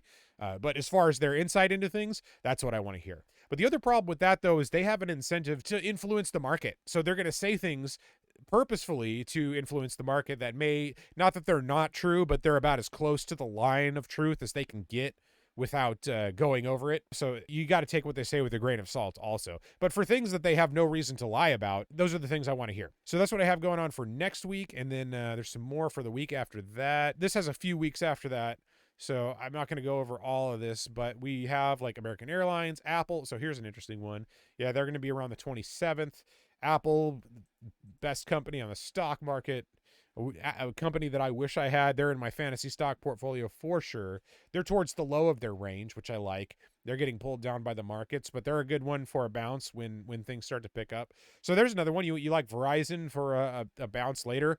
Apple. I mean, if Apple gets hammered even more, which it's still up, so I don't think it's going to get beat up as much towards the end of the year, not to mention it's such a good company in the stock market that people are not going to want to get rid of it, or they're only going to get rid of little bits of it. So I don't see this one dropping as heavily as the rest of the market. If it does, if we have a pure panic, then that's definitely something I'd want to look into. I mean, Apple's it's probably the best company on the market, even though it's the biggest for sure. But it just has so many prospects that are profitable. So Amazon's another one I'll be looking at. I actually own some Amazon, not very much, but I've been adding, anytime I get some dips, I've been adding to this one in Meta. Like Amazon and Meta are like the two stocks that I've really been wanting to pick up lately. A little bit with Tesla, yes, because Tesla is just such a growth story. I mean, it's a juggernaut. You can't really deny it. It's been lagging a little bit lately because everything's been lagging, but I still that's one that I add to regardless. But the ones I'm really interested in are Amazon and Meta, because I think these ones are hated a little bit right now. Where is Meta? Are they reporting in this cycle? Yes, they are. So Meta would be another one that I'm looking at, but look at how low this one is. So this is what I really like about Meta. It's got so many prospects, but people hate it. Like, people associate Mark Zuckerberg with everything bad, right? They look at Instagram and Facebook and all these platforms and all that. I hate this. I hate all while they're using them every single day, talking so much crap, but they're still using the platforms and they're bad mouthing it constantly. And then you go in the financial media is doing the same thing. Like, oh, well, this quarter doesn't look so good. It looks like they're not going to be around for much, blah, blah, blah. No, come on. They're going to be great. I mean, like, this is Facebook we're talking about here. Right, this is one of the better growth stories of the past 20 years. When it IPO'd, when was that? In 2012 or something like that? People hated it. It went down for a while, and then it's just been nothing but growth ever since then until this year. And look at how far down it's come. I mean, this was at 350, and it's all the way back down to these lows here at 132. So I've been buying this one somewhat aggressively ever since it hit this low here. I've been buying into it. In fact, I bought a little more a few days ago, so somewhere in here I got some more, and it's probably going to keep going, but I love the fact that this thing is getting beat up. Contracts are a bit expensive. I mean, you can see right here, this is kind of expensive, so I'm not really going contract wise for this, but shares, yes, I love shares of Meta because it's probably going to be pumping back up at some time. I mean, they own Oculus too, and the metaverse, obviously, and there's so much criticism about the metaverse, which I agree with. I think the metaverse is terrible at this point. It looks stupid. It's not very well done at this point. It's kind of just jumping on the bandwagon of what crypto's been doing and what other organizations have been doing. I mean, there's like Roblox or whatever, which it's been doing it before that. It's a better product. People like it more. It's got more reach. So the metaverse is crap right now, but it's going to improve. More than likely, it's going to improve. And Facebook is so big and they have so much cash, they can buy other stuff. That's the other thing people aren't taking into account is like Facebook has the money to buy competition. That's what they've done before. That's what they did with Instagram. Instagram was blowing up. I mean, Facebook was taking a hit because of Instagram, and then they bought it. And they bought it for like a tenth of what it's worth now. I mean, it exploded. They bought it for $1 billion or $2 billion, and it's worth like 10, 20 billion, something like that. I don't remember the exact figures, but I do know it's a lot more than it was when they bought it.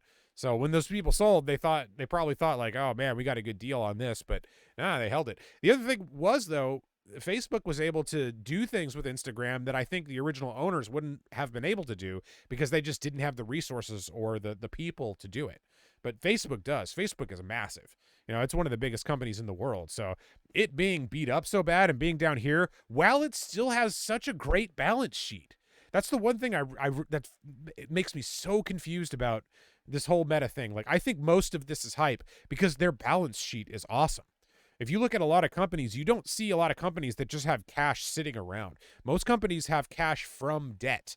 Meta just has profits. They're sitting there, right? Yeah, they have their own debt too. It's like pretty much every company does, but like their debt is so much lower than a lot of other companies. And I mean, they could afford to do pretty much whatever they wanted to do. So I love this being down right here. This is one that I can see popping soon. So I've been buying shares of this.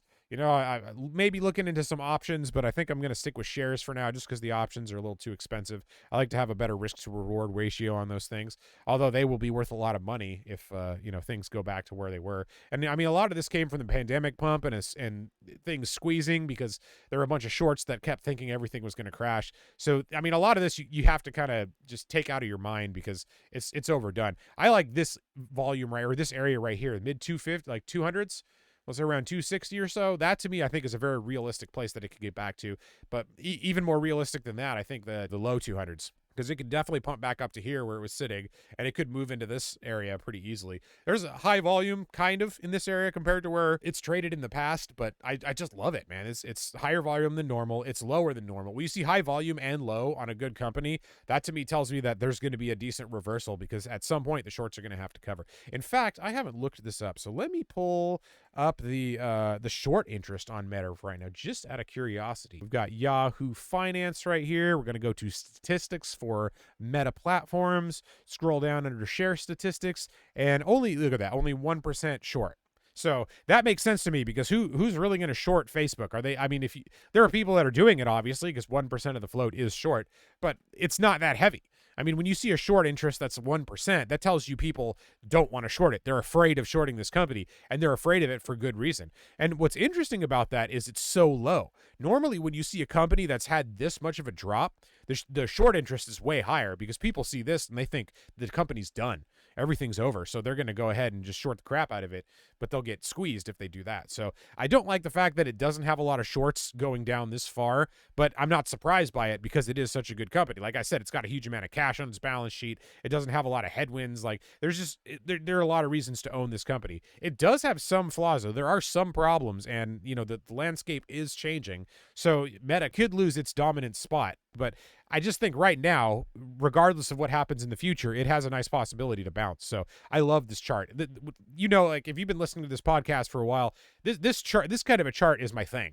I love a good company with a terrible chart. Absolute favorite thing in the world. Good company, terrible chart, great, decent fundamentals. That right there. Those three things are amazing. So they've already reported. It was, what was it? Oh, no, okay, they're actually coming up. Yeah, so they're going to be reporting in, on the 26th. So we got a couple of weeks until that one. That's one that I'm definitely watching for. And up until that point, I'm going to be buying in for a bounce because they might bounce, even with everything else going on.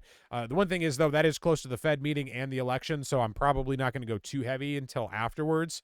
If everything goes well with the election and earnings season and the Fed, then I'm going to be buying pretty hard because I could see the bounce starting before the beginning of the year. Because here's what you have to think about the market.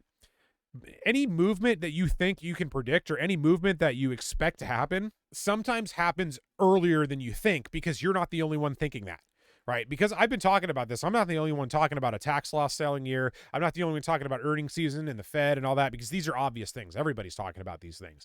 But a lot of people are bearish, so they don't think that it's necessarily going to come back until the Fed pivot, right? Remember the little graph at the beginning of the broadcast, the Fed pivot tour?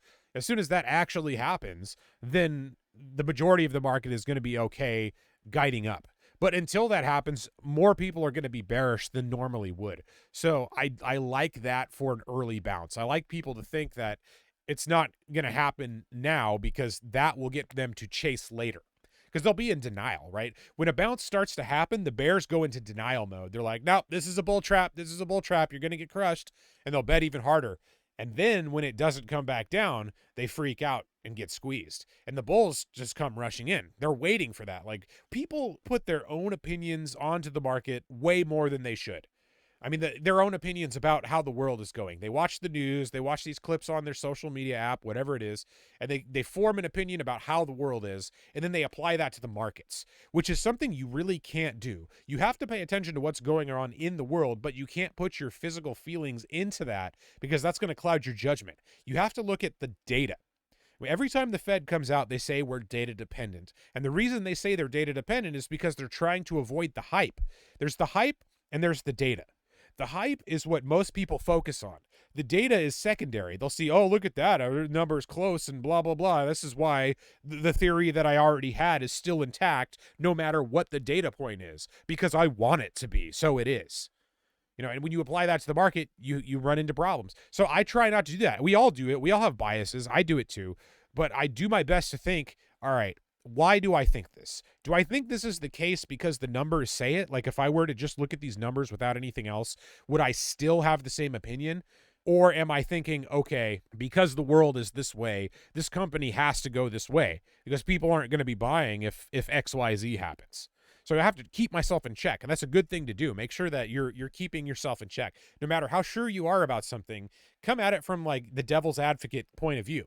Try to take down your own argument. Try to destroy what you think is true. And if you can't, then you know you have something good. But if you can, then you have to keep looking. You have to go somewhere else because it doesn't matter what your heart says. If your gut and your mind are telling you that something doesn't seem right, you need to look at that in that perspective. You need to start thinking like, okay, why doesn't this seem right? Oh, this thing right here.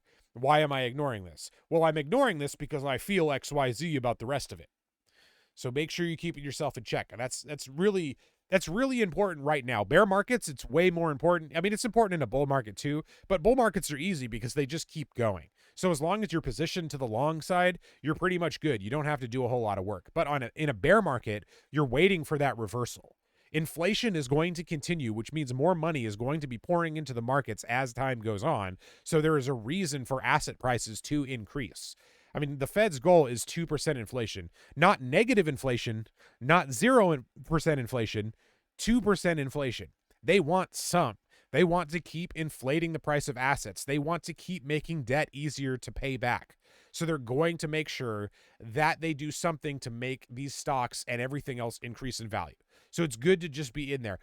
So a bear market, you are waiting for a bounce. It's not the end of the world. The only time it's going to be the end of the world is when you actually see the nuke missiles coming to your house. You know what I mean? Which is not going to happen.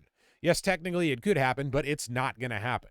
So the fact that we're going to get a bounce, the fact that we're going to get a bounce is a fact. We are going to get a bounce at some point in time. I just don't know when. If I were to guess, I would say the beginning of next year or late this year if the headwinds clear up a little bit. So that's what, like past the election, past the next Fed meeting at the very minimum, and with better data coming in for the CPI and the PCE. If all that stuff gets met, we could see a bounce starting earlier than anything else. The Fed could continue to tighten, and we would still see a bounce if other things come up. Because the Fed's effects have already started to take effect right now. Like the Fed's presence has been felt, and it's going to continue to be felt, but the market is going to get excited about the future, and eventually that future is going to be at a point in which the Fed is no longer raising rates and in fact is bringing rates down. So if they start doing that, if interest rates peak next year, the stock market is very soon going to be looking at that as the point to which it's aiming. So that could be a bounce sooner than people expect. I would not be surprised if we got a bounce at the end of the year. However, with how down we are on everything, in fact, let me switch back over to the SPY so we can just get so we can get some perspective on what it looks like. I do think that we could have a really bad close, and I'm really hoping that's what we get. That my ideal would be that this trend continues downward. Yes, we're going to have bounces. I mean, that's what we've had all year. We've had, this first bounce during that first meeting. We had a bounce during the subsequent meetings. We had another bounce recently when things looked a lot better. And of course, we're having this pullback now because everything looks scary again. And we pulled back too at a very important level. In fact, let me switch this out right here. So let's restore this cell. If you look at this right here, I've got standard deviation channels. These lines and these dashes right here, these are standard deviation channels. So this tells you most of the time the stock will move within these channels, right? So these ones right here are that's half a standard deviation. So the median, the middle is right here. This is where, based on all the trading that's gone on, it should be somewhere around this area, right? This 300 area, which would be 3,000 on the SPX. But we are significantly above that. We're at the 360 area. So we have quite a bit to fall before we get to just the median. And look where we are. We're just above the half standard deviation mark. So I could definitely see us going lower. Now we're actually around the 200-week moving average, if I can get my mouse on that. Yeah, so the 200-week moving average is right about here, which is where we are. We're kind of bouncing off that right now. We're just above the half standard deviation channels, and we have thin volume below us. So let me zoom in a little bit so you can see what I'm talking about. Now, thin volume tells you that not very many people bought or sold shares in an area. Can I scoot over a little bit? There we go. So you can see this right here. This is the volume profile. When it sticks out more, it means that more people traded shares in this area. So you can see this is one of the highest volume areas up at the peak around this 440 level. So quite a few people exchanged shares in this level right here. So this tells you that if you're thinking about what people are, if you want to know what people think of the market, you look at the volume to see where people are in. So a lot of people are underwater because this was a popular area to trade. And if you go down a little bit, you kind of see that there are areas where there were a lot of people in there and areas where there weren't a lot of people. And those areas where there aren't a lot of people, look at the candles, right? These are big candles. These are longer candles because the price moved through that area a lot faster. That's why there wasn't very much volume in there, because it moved too quick for people to be able to buy in those areas. And it started to slow down in the areas where more people were buying. That's why you get support and resistance, because people start to buy in or sell, and that attracts other people to do the exact same thing. And eventually the people that are heading in one direction think that it's no longer going to go in that direction, so they flip. If they're buying, they start selling. If they're selling, they start buying. And that adds to these areas of high volume. So you can see when people are getting close to where they bought in, the tendency to sell is much higher, which is why I say these big spikes are important. Because if you are down and it starts to come back up to where you bought in, where your break-even point is, you have a high likelihood of wanting to sell or selling in general. You might actually, even if you don't want to, you might just sell because you're afraid.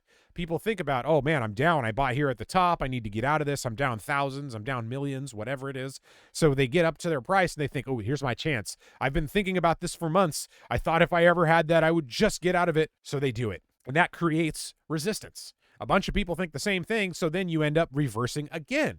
And that means even more people in that area have traded shares. So there's even more likelihood that things will return, that'll reject if they come back there again, if the volume keeps growing in an area. So that's why I like to look at these. And these thin volume areas tell you it's like standing on a rickety floor. You could go right through to the lower level. Like say you're up on a roof, right? And the wood's all rotted or something like that. You step in the wrong place, boom, you fall through the roof. That's what we're looking for right here in this little section. So these giant candles, see there are long candles here that tell you there was a lot of quick movement in that low volume area. We can see that again because more people have traded shares up in here. And a lot of people that are underwater are going to see this going down. And it's not just when you get to the point where you bought in that you want to sell. It's also when you see your position going down every week or every day. It psychologically damages you. It's very difficult to deal with. So some people just see that red over and over and over, and they get to a point where they can't take it anymore, so they dump. And that's what these look like too. Like these areas are perfect areas for people to panic sell. So we're on an average, we're on a standard deviation, we're at a low, we've got a low volume area, we've got a lot of volatile events coming up. So in my mind, there's so much evidence that we're going to drop. Like I would say that it's like 80-20, like 80% chance drop, 20% chance bounce at this point. Because there's always a chance that things go the other direction or go sideways. So I would say it's like huge possibility that we drop, a decent possibility that we trade sideways, and a very low probability that we bounce continuously. We could bounce a little bit, but I think like these other little bounces here, they're just going to be crushed. Every time we get a bounce, it's a chance for me to get a little bit more short. I don't like to get short when things are already dropping because that's when people cover and the thing bounces a little bit. But when stuff goes up like it did last week, I got short because the week before I was saying I need to get in on something on the short side if we get a little rally. And for that first week, I didn't get that chance. Things just kept going down. But then the week after that, things bounced a little bit. So I think is this on the weekly now? Yeah. So my last broadcast was right in here, and we had continued downward movement. So the very next week, I thought, well, that sucked. I wanted to get short, and I didn't get a chance. But then we bounced up to the top of this range right here, and I thought, all right, here's my chance. I'm above where I was before, and what I wanted was a bounce from here back up to here, and I got it. So I got short, and boom, the very next day, things paid out for me. So that was really nice. And that's what I'm looking for. Any type of bounce we have, until we clear this stuff out, I'm looking to get short.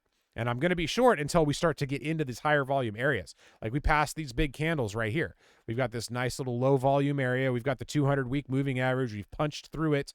We've got a chance to get down towards this standard deviation median, which, look at that, is right where the volume really starts to pick up. So you think up here has a lot of volume. No, this has a lot of volume. You got even more. And the lower it goes, the higher this volume gets. So the harder it's going to be for things to go lower. And at a certain point, algos are just going to decide that it's time to start buying because the valuation of things is way too low. If things are severely oversold, they're due for a bounce regardless of systemic conditions because of the fact that their balance sheet says they have enough to be worth more than they are. So at some point, we're not only going to get support, but we're going to get that algo jump in, which is what happened. That's why these bounces in the past were V's. It's what happened here. I mean, things got so low. I mean, actually what happened here was the whole Fed saying they were going to start buying corporate bonds, like junk bonds, which they'd never done before, because they'd lowered rates in here. But when this got low and the Fed opened up the door for that, the algos just massacred the shorts. Like that's why it's so terrible to be a short, is when the market falls, because it falls faster than it rises for sure. You need to take your profits, because those bounces can be ugly and you can get caught in them really, really badly. Like some people were short in here and they just got murdered. So I don't, that's why I said I don't like to get short on a drop. I like to get short on a bounce if I think things are going to go down more, which I think they are. So we have a bare minimum. We have like 3 weeks of downward movement to get to. We have to get through that election. That's the number one thing. Number two, we also have that CPI. We have to get through that CPI. That number is going to be extremely important. So be ready on Thursday for some volatile movement. If you wake up on Thursday and the market is already going crazy in one way or the other, it's because of the CPI. I guarantee it. I mean, it could be something else, like Putin decided to nuke Poland or whatever, but like it's probably going to be the CPI. That's going to be the thing that moves the market then. And after that, we got to start thinking about the Fed. We got to start thinking about earnings. So there's just so much going on. These are the times that I wait for. I mean, the last couple of weeks, I was kind of in because we had the Fed. I made a bunch of moves on the Fed, and then I wanted to wait. So the last 2 weeks have been a lot of waiting and shorting. You know, I should say the last month or so has been a lot of waiting and shorting, because once we had this bounce right here, I started to get short somewhere in this drop right here, because I was waiting for this bounce. I knew we were going to get something crazy at some point, because all year we'd been dropping and we didn't get that kind of a squeeze, which you normally get every so often. So once we got this, I expected to have a drop, but I didn't think we would quite be down at the lows at this point. I was expecting that maybe this was going to continue and maybe go sideways a little bit until we had something that brought us lower. But we had plenty of things to bring us lower, and most of that was the Fed just getting really hawkish. When Jerome Powell came out, like Jackson Hole, this is what really stopped everything. You see the 50-week moving average right here? It bounced right off that, but that was mostly because of Jackson Hole. The Fed, I mean, everything was going up until Jerome Powell said, like, hey, stop it. Like, don't do this. This is exactly what we're trying to avoid right here. The more you do this, the more we're going to have to hurt. And it's like, you know, when you're in school and then you get in a fight with somebody when you're in like 6th grade or whatever, you guys are fighting and the teacher doesn't see, and you kind of stop before the teacher comes up. But then when the teacher gets there, the unwritten rule is like, you both act like everything's cool, right? But if one of the people is just like, you did this to me, blah, blah, blah, blah, blah, you know, then it's like, what are you doing? And that's exactly what Jerome Powell is saying right there. He's like, stop telling the teacher that we got in a fight, right? You know, if you just say everything's cool, the teacher walks away, we're good, we can squash this thing and we can get back to going up when everything's safe. But we can't be going up this quickly. This is way too much, because we cannot be at all-time highs again in the next month or so when we still have inflation out of control. Like, things have to come down, and it's going to hurt. It's going to suck. And because he was making that message very clear right here, the market went, uh-oh, I'm up. We have some serious gains right now that are going to go away if we don't sell. So this started this cascade of selling with only these little covering spats. So right here, I think this is just another one of these. I'm expecting way more red until we get down into this area right here. Once we start getting into the pandemic area, that's when things become a lot more difficult and way more unpredictable. So I'm definitely waiting for that right now. This is an exciting week. We got earnings from banks. We've got earnings from some other companies. Like I said, I'm looking at Meta. I'm looking at, let's see, AMD is another one I'm looking at. Let's see, Starbucks is another one I'm looking at. Let's see, Twitter's interesting right now because the whole Elon Musk thing. He might actually have to buy this thing for $44 billion. I think it was supposed to be like $54.20 a share or something like that is what they were expecting. So the Twitter people that sold off during this drop are pretty pissed right now because of this whole thing. This deal has been insane. I lost money trying to trade this thing, so I left it in the dust like 5 months ago or something like that. I mean, what sucked about it was I would have made. I had a call and a put. This is one of the few times where I actually think buying a strangle is a good idea. And buy a strangle basically means you're buying a call above the money and a put below the money. So you're kind of above and below where the thing is. You know, like if you're strangling something, you're on both sides of the neck or whatever. It's the same thing. Like you're on both sides of it. So a move in any direction will benefit you. And I had those. It started to look bad, and I sold the put as soon as I could because I was expecting things to shoot up to that 54 level, but they didn't. I dumped the put, and then right after I dumped the put, we get this nice big red candle the next week, and I thought, well, man, I could have made way more on that. I ended up losing like, I don't know, 10, 20% or something like that. I could have made like 60%. It was terrible. So I left this one in the dust. I don't like trading that high of volatility when it has to do with things that you don't know. Twitter is something you don't know. Like you see the news stuff, you know, people that have inside knowledge, they can trade this stuff. But for somebody like you, it's just, or me or whoever, it's not the best to try to be day trading this thing unless you're really good at this type of day trading. So for me, I've just left it alone. I don't really want to mess with it, but he might have to buy it. So that's going to be interesting. And if he does have to buy it at that price, the stock should trend up to around that 54 area. May not get there all the way because I think a lot of people are going to sell right away. I mean, if you were holding through this entire debacle, your nerves are shot. You want to get out of this thing. So as soon as you get up to a point where you're profitable, you're going to dump. So, and like, think of where most people are on Twitter. In fact, let me back up so we can see a little bit better. So this is the point of control. This is where the most people own shares. So most people are actually profitable on Twitter because they were buying it down in this mess. But all the new buyers to Twitter, the people that came in 2021 and thought everything was going to the moon, they're underwater. So you have a mixture of these two people that are up no matter what, and the people that are down or barely up and thinking about dumping. So if we get this deal to close, I think they have until like the 27th or something, then you'll see what's going to happen with this thing, and you can finally rest and be like, all right, the Twitter saga is not worth following anymore because they've settled it. You know, but if he does have to buy it, I think that's going to be good for Twitter because he knows what he's doing with companies. Like, you can say whatever you want about him. Like, I know people have very strong opinions about Elon Musk. I understand that. You know, I have strong opinions as well. But at the same time, I admit that, like, pretty much everything the guy touches turns to gold. So I wouldn't bet against him this time. I mean, he's been right pretty much every other time, regardless of what you think of him. He's been right about things. So I think it would be beneficial for Twitter. But for things like Tesla and all of his other companies, that's just one more headache that he has to add to it. So it's not as good for them. But it's really, I don't think it's going to affect Tesla that much at all. I think the people that are worried about it, that own Tesla, are overestimating what it's going to actually do. Like right when the thing happens, if he's forced to buy it, I think Tesla's going to get hit. So there's an interesting play idea for you. If you want to play Tesla, if it gets hit after this Twitter acquisition, it'd be a good chance to grab it because Twitter has nothing to do with Tesla. Yes, Elon Musk is a part of that, but Tesla is a giant company. There are more people than Elon Musk running that company, and it's not just him, right? He has, I think maybe he has the final say or whatever it is in most things, or he has huge influence, but there's still the rest of the company that has to do everything else, right? Like all the things that he can't deal with or doesn't know, they have to know. So whatever happens with Twitter, it's only going to affect Tesla minorly, if at all. So if it drops, it's a good candidate for a bounce, and it's Tesla anyway. So when it goes down, like I've been doing, I've just been buying little bits of it here and there. So I would love to see a nice drop and a chance to add some more. So watching that, seeing what else we got. Let me see. Verizon. I said that was another one that I'm watching for earnings. I've got those long calls. I mean, look at this chart. It hasn't been this red and this long. I love Verizon for a bounce right there. It's just, I mean, look at that. The point of control is up here. Everybody's underwater. So it's weird for this company to be this low, man. This is exactly the kind of chart that I like. This reminds me of Wendy's, right? Wendy's had a chart like this a while ago. I remember looking at that. I did the same thing. I talked about it on stream, and then 2 days later, I bought calls on it, and the very next day, the thing pumped again. Because Wendy's is extremely reliable. It goes up to that like 18 to 24 range, and if you see it below 18, it's an amazing buy. Usually, if you see it below 20, it's a good buy, but below 18.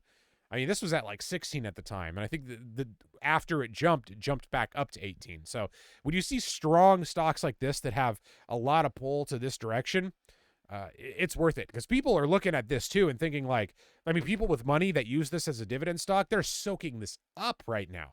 This is beautiful. You haven't had a chance to have this kind of a buying opportunity in years. So I definitely want to see what they have to do. They are reporting on the 21st. So what is that, about 2 weeks or so, a week and a half? Yeah, so I'm looking at that. Let me just see if there's anything else. Oh, yeah, the last thing. I didn't talk about this that much.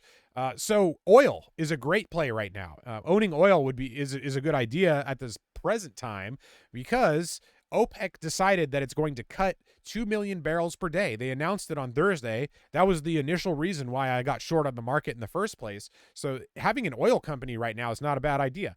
They've bounced a little bit, but on Friday they came down some. And if we have some more downward movement on Monday, Tuesday, that would be probably a decent time to start getting into, especially if we have terrible CPI numbers and everything crashes. You know, oil's going to look good when it comes up on earnings. So this one isn't confirmed yet, but it looks like somewhere around the 28th it's going to be reporting earnings. And I would think with ExxonMobil, they're pretty much they're one of the best, if not the best oil company on the market. So they have a reason to guide up. Like the whole reason that I look at this 2 million barrels thing is not because I want to trade oil and look at the commodities market and get all into that noise. It's because I'm looking at guidance. I want to trade based on what they think the future is going to look like. And they have a reason now to guide up. People are looking at projections that they've already put through for the next like 2 to 5 years or whatever. And now that this oil thing has come in, the reduction in the supply of oil, it allows them to project that oil will be more expensive so they can raise what they think their profits are going to be, which means the stock price is going to have to reflect that, and buyers are going to come in. And of course, that means it's going to overcorrect and it's going to go above what it should be. So you have an opportunity to get a nice pump. It's already pumped quite a bit because of that announcement. You can see it, popped like crazy. Oil's looking so good. If you bought it down in this area, you're looking good right now here too. And we're in the middle of the contract cycle, so this could go any direction. I have a feeling it's going to bounce around, maybe head towards the upside, but if the market goes down, it's probably going to follow it down until it reports. So if it reports on the 28th, which is like right around here, right? Oh, that's after the contract cycle. Oh, look at that. That's interesting. Okay, so like I say, contract cycles are a chance for trends to reverse because that's when different companies or different institutions are buying their new positions for the new contract cycle. Like a lot of these institutions, they sell options, meaning they're taking on the risk of that stock. So in order to hedge that, they buy the stock or they hold the cash needed for that position. So if people are buying calls, for example, the people selling the calls buy a bunch of the stock to cover themselves in case the stock price goes up and those calls hit. You know, so there's a chance when contracts move over for there to be actual movement. And if they're reporting right after and it's a new contract cycle, I can see this being a reversal or something. Like it's up here. So I don't know. So we'll have to see how things trade until it earns.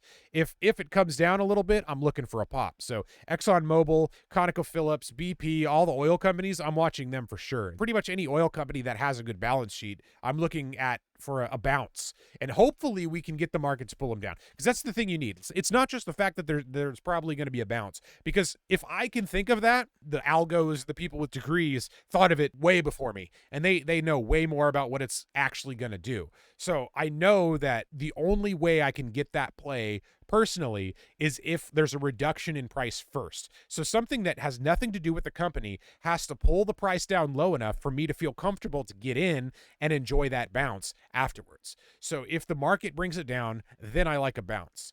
If people think the same thing I think and start buying in early and the price continues to go up regardless of what the market does, then I'm not going to play it for a bounce. So there have to be conditions that are met in order to actually make that play. And those conditions are, one, the chart has to beat up, and two, they have to have a reason to guide upwards, which they do, the oil thing.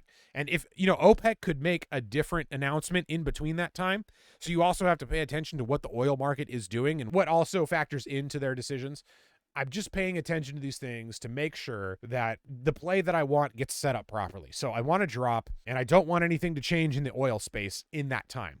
If I get that, then I'm going to play ExxonMobil to the upside for sure. I'm going to get some calls on that thing. And this one would be a little bit riskier because these options aren't cheap. They're not the most expensive for what it is, but I mean, these are 2024s. This is the time where I would be buying closer. Like I'd be buying Novembers, or actually at the time we're going to be at late October. So maybe I'm buying Decembers. And if you're looking at these Decembers right now, I mean, I don't see this going up to 140. You know what I mean? It's at 101 right now. Like, I could see it going up to 110, maybe 120 at the absolute most. So that's why you can see right there at 120, that's where the contracts start to drop off. The very next one is significantly cheaper, and you're getting into these like nothing contracts down here. So that's why, because people expect this range to be the move. In fact, up here, right now, they're expecting a move of about $2, $2.50. Let's just round up and call it $3. So the market maker move is an expectation of about $3, right? So if that adds, it's at 101, you get $3 more, it's at 104. So it's not even hitting these 120s if that happens. So I mean, if you're right here on the money, if you're buying these 105s or whatever, then you can make a whole bunch of money if it goes up $4, right? But if you're down here and the thing goes up $4, you're not going to make very much. That's why I want that drop first. I want to feel comfortable buying these calls, because if I'm going to take that risk, I need to have a higher odds play to go on, because it's just too much to get hammered for something like this. I've been beat up too much in my career, so I don't really want to. I try to avoid those mass beatings. There are times where I actually really do go in on things, but most of the time it's playing it safe, just because I can't afford to be losing a bunch of money. I can do a little bit, but not enough to justify these massive plays. I mean, like before, there was a time when Tesla was going up. I was doing that. I was putting a whole bunch of money on Tesla, and I was getting wrecked in the summer of 2020. I mean, before the baseball card thing, Tesla was my worst loss. In 2020, buying Tesla puts in the middle of summer when I thought things were going to crash, that was probably one of the worst things up until this other loss. So that right there was the thing that told me not to buy expensive contracts, because those contracts just got absolutely murdered, regardless of Tesla's movement. Like if it just sat there on the day, the contracts got hit. If it moved up, the contracts got really hit.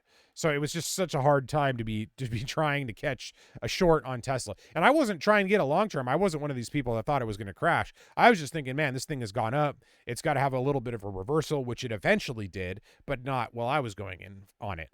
So I was just trying to get that technical analysis reversal. That's all I was doing. It wasn't a fundamental thing. It wasn't anything else. It was just this has gone up enough. It should go the other way. Well, you never know. It doesn't have to do anything. So should is not a good word to use when you're thinking about where markets are going. All right, so let me look at my list real quick, because I'm probably going to start winding things down. We're getting close to 5 o'clock. So we talked about the inflation jobs report, or the jobs report scared the markets, but keep things in perspective. It was only 13,000 more jobs than the actual number. So I think that drop was a little bit more extreme than it needed to be. Like, okay, yeah, the labor market's slightly stronger than you thought, but it's not that much. Like, calm down, right? So there's that. But there is still more likely pain to come. So I wouldn't be surprised if we keep drifting down. We have the election. I talked about that a few times. I don't really know what to do to play it. You can look into what candidates are being, who candidates are being sponsored by and things like that. I don't want to do all that. I've got all these other things. I got a life. I got a kid. It's too much to deal with to try to figure those kind of things out and gamble on it. But I do want to keep it in mind, because it's going to affect markets. So when you're thinking about a bounce, an election is going to keep a bounce away for a while. So I'm not expecting a bounce before the election. Got that. So earnings, that's what we're going into. We got the banks next week, and we've got some big companies after that. That's where I was talking about, Meta and Amazon, Apple, things like that. That's the time to get these. Snapchat is, I think, later. That's one of the ones I really like to go on. The cannabis sector, that could do well depending upon what happens with the election. So yeah, earnings is another thing. The Fed meeting, that's coming up at the beginning of November. I'll be streaming that live, which I normally do. That'll be on a Wednesday, usually at 11 a.m. Pacific. So that's fun. So far, the last 4 Fed meetings have made a trade. I always say this, I don't know if I'm going to make a trade, but if things go well, then I do. So if you want to see that would be the time. So the Fed meeting on the 2nd of November, which should be a Wednesday. So yeah, the 2nd is a Wednesday. So we'll be looking at that. And then the last thing I wanted to talk about was some value stocks. Okay. So somebody was asking me about value stocks and, what my opinions were on that. And I have my own kind of theory on this. To me, a growth stock is just anything that grows either at or above the market pace. All right. So if you look at something like Tesla, it's not a dividend stock. It's not a blue chip stock because it hasn't been around long enough. It hasn't shown you decades and decades of positive returns, but it is definitely growing, and it is growing quickly. So it is a massive growth stock. It was a spec. So it's moved from a speculative trade into a growth stock trade because it's probably not going anywhere right now. It has fundamental reasons to stay where it is and fundamental reasons to continue to grow. So to me, a growth stock is anything that's an extreme version of a growth stock. But if you want to look at other stuff, I think AMD is still a growth stock. I like AMD. I think that's a great one. It does have a dividend, and it's way down here by its lows. I mean, I made a trade on it twice. I've been wanting to own AMD, but I keep getting these nice bounces. I bought some right in here in this 70, maybe it was up here. It was like mid 70s, 75, 76 range. I mean, after like a couple of weeks, it was up here, and I thought, oh man, we're back over at 90. We're almost at 100. I got to dump this thing. So I dumped it because it was just such a good trade. It went up so quickly that I wanted to get rid of it. And it was a good thing I did, because now look, we're even lower than we were. And I did the same thing at AMD over here. I remember it went down to like $80 or something like that. So I think it was in here. Yeah, it had gone down to 80, pumped a little bit, and came back to 80.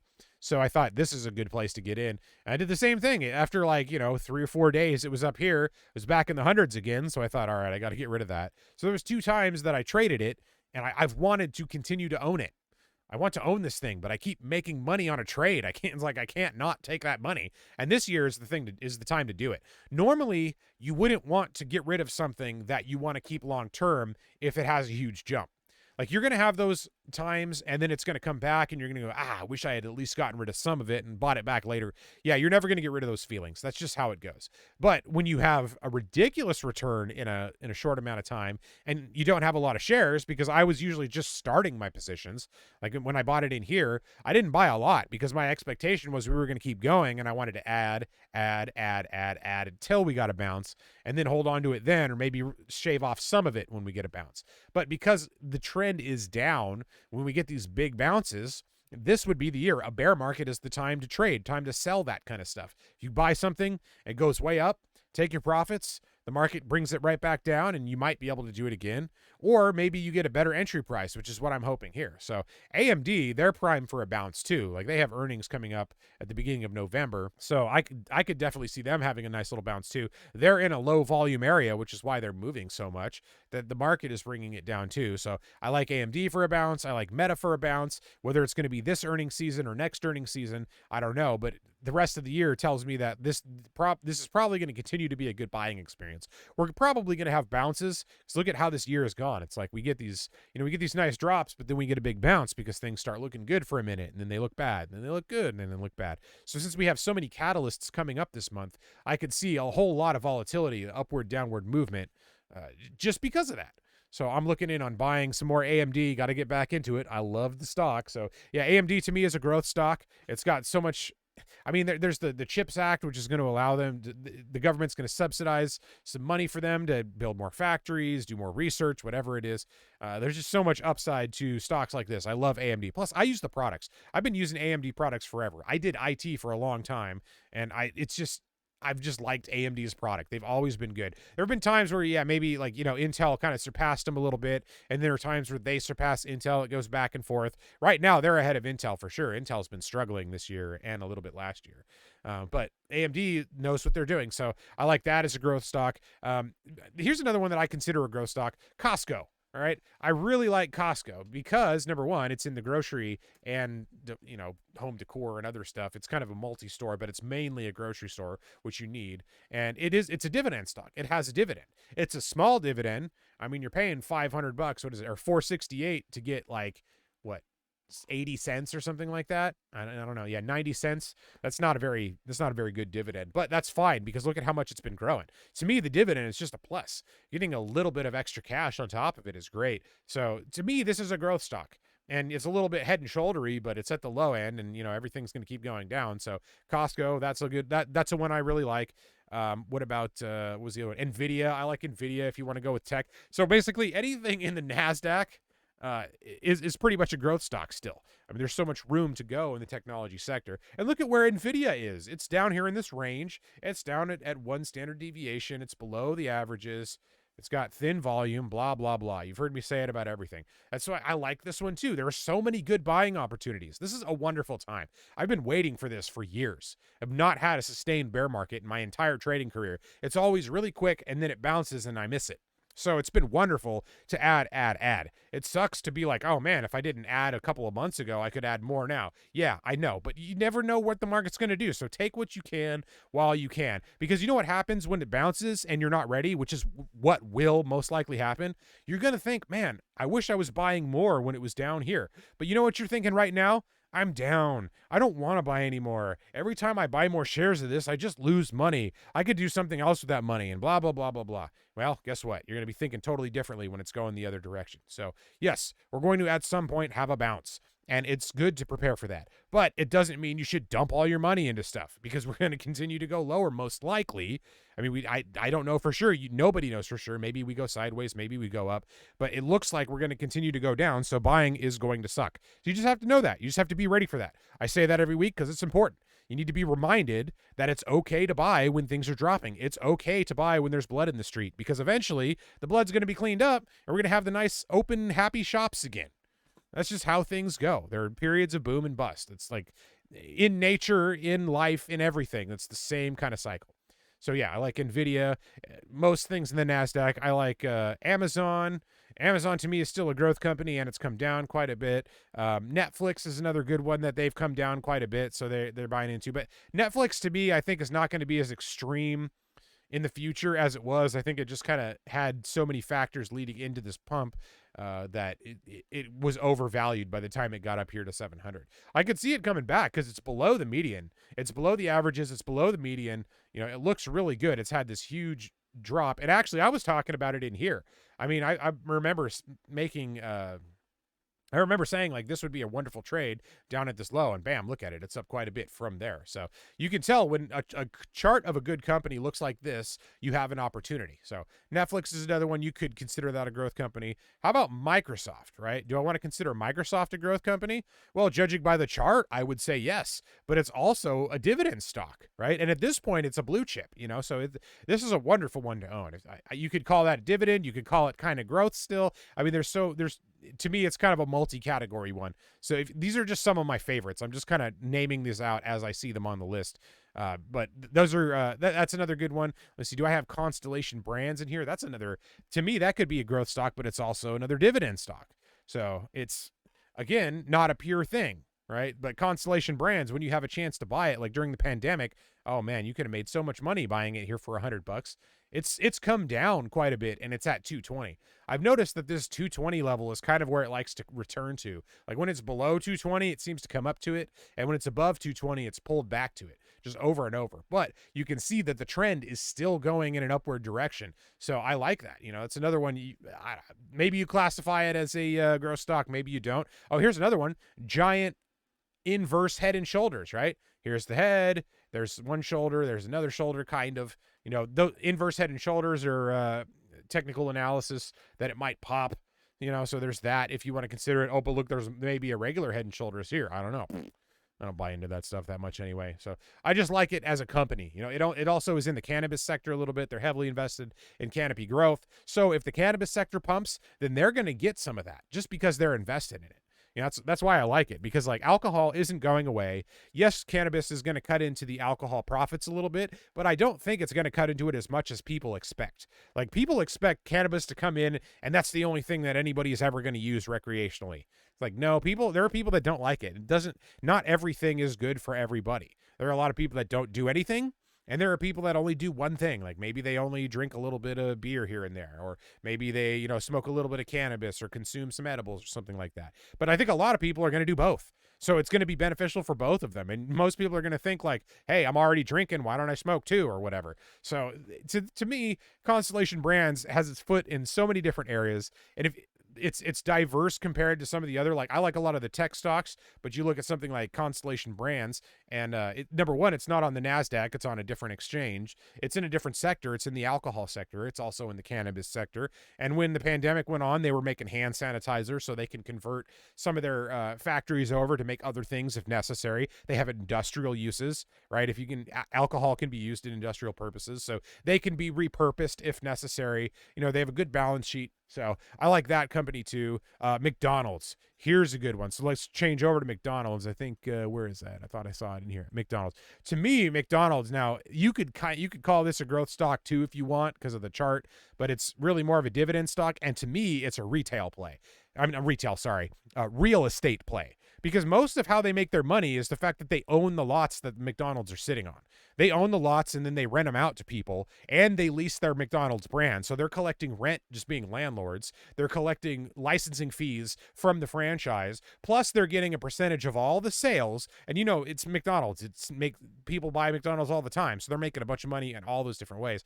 But the limitation of the growth in the food part of it is offset by the growth in the real estate market, because growth in real estate continues over time. So regardless of how many hamburgers and fries people order, real estate rent is going to continue to go up even after prices are taken care of, because rent is one of the things that's actually really out of control right now. It's still going to go up over time.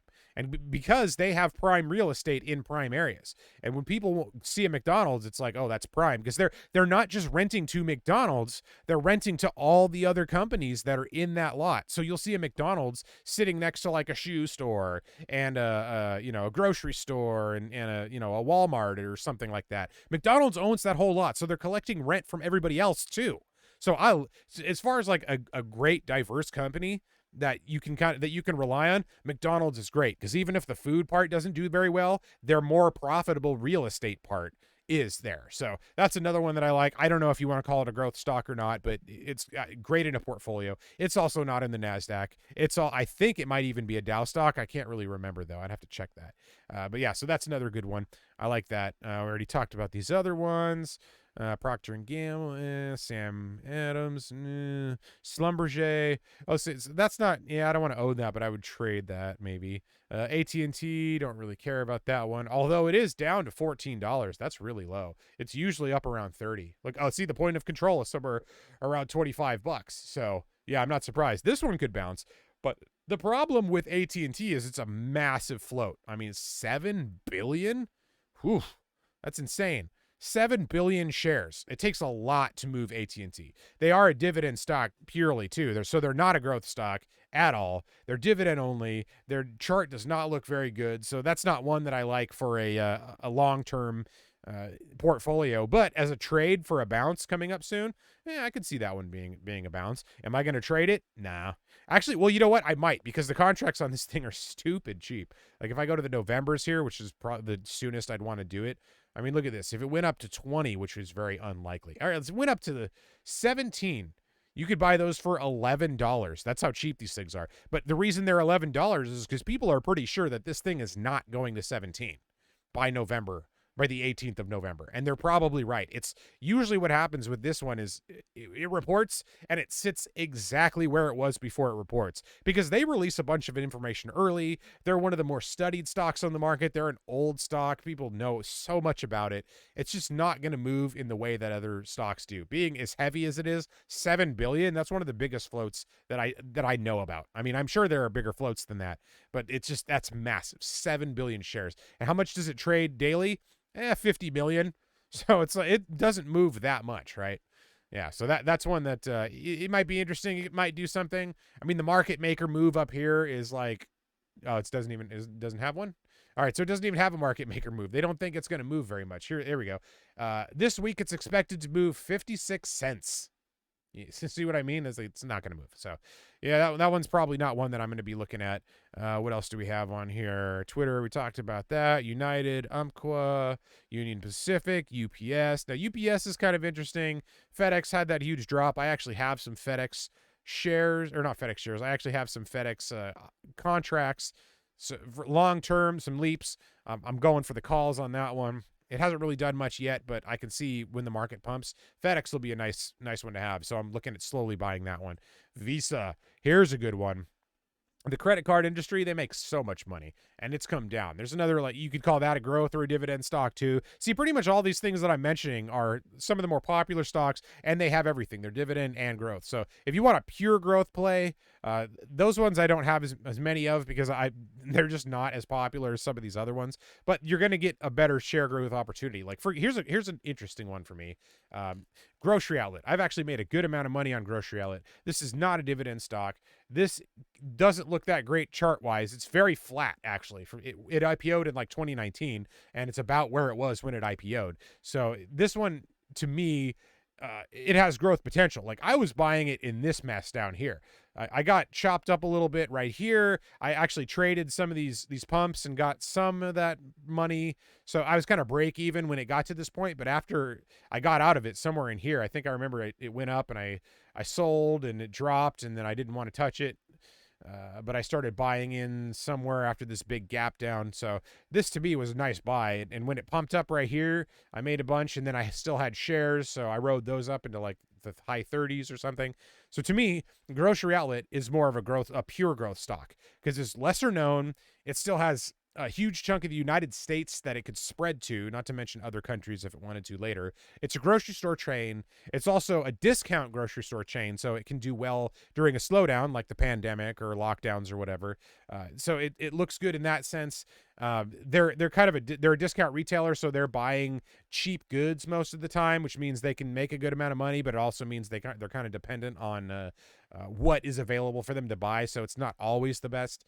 But they also, when they start moving in a direction, they have a lot of steam. Like when this was dropping right here, things were changing a bit, but not that much. That's why at first it kept coming back, because the conference call, they would say like, we still met our goals, things were okay, but we just had these other problems. And it would pump after that. But people got so scared after these huge gap downs every time it reported earnings that they all just lost interest in it on then. But what happened? It double bottomed. It went way below what it should be worth because of what their company is actually valued in the real world. So when it had a chance to bounce, it really bounced. So to me, this is something that's kind of an interesting growth stock, or something like this would be good. I'm not saying pick anything specifically or this one at all, but this one to me is a little bit more like a growth stock because it has room to grow, right? The other ones I'm mentioning, even though they have room to grow, they don't have quite as much room to grow. So it's to me, this is something that is like a speculative stock more so than a growth stock. But if it ends up doing well, it's going to become a growth stock. And I think that's actually very likely. So that's another one that's kind of interesting to me. And then if we go down the list, we see what else we missed. We talked about ExxonMobil and Verizon and all that. So I think that's it. So that's basically everything I'm looking at over the next couple of weeks. That's what we have earnings. And then once that's over, we're going to get into the Fed meeting and the election. So I'm keeping an eye on that. All right. So here's the data that I didn't get to. We talked about the PCE. Personal spending was up a little bit, 0.4% versus 0.2%. So that tells you the consumer is still spending. The consumer has money. That's one more thing to add to the non-recession bucket as far as fundamentals go, but it's also something to add to the Fed might tighten more bucket, right? So you have two possible outcomes with that one. But if you're looking at it just from a fundamental aspect, people still have money. So when we're talking about deep recession, no, not yet. We're not in a deep recession. We're not going to be in a deep recession quite yet if we end up getting into one, because we still have money. We still have all these other factors that are up. So new home sales, there's another interesting one. New home sales are up, right? So prices have come down a little bit because the Fed has raised rates and mortgages are now much more expensive. But new home sales came in at 695,000 and the estimates were 500,000. So that low supply of homes is still a problem. Like the prices would be a lot lower right now if we had more supply. The problem is when the pandemic happened and people moved, the supply of homes just got eaten up. So there's not as much to bring prices down when people start to get scared.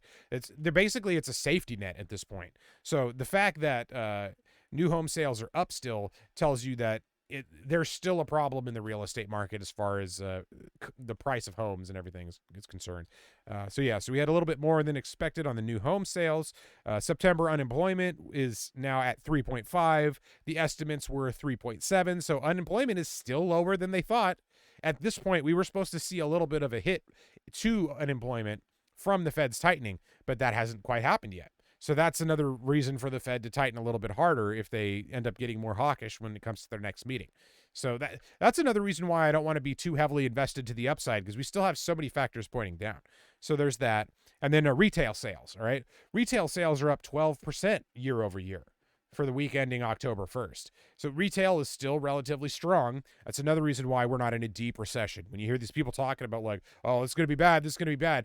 Like, maybe it might. I'm not saying that that's not possible. We do have risk factors for that. But at the present time, no, everything is still, well, everything. Most things are still strong.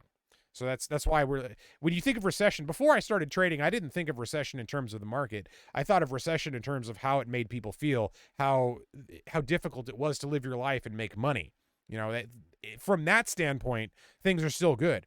People still have the upper hand when they're looking for jobs, right? Like, you can go between companies and you can get them into a bidding war for you, where you don't have that when unemployment is high.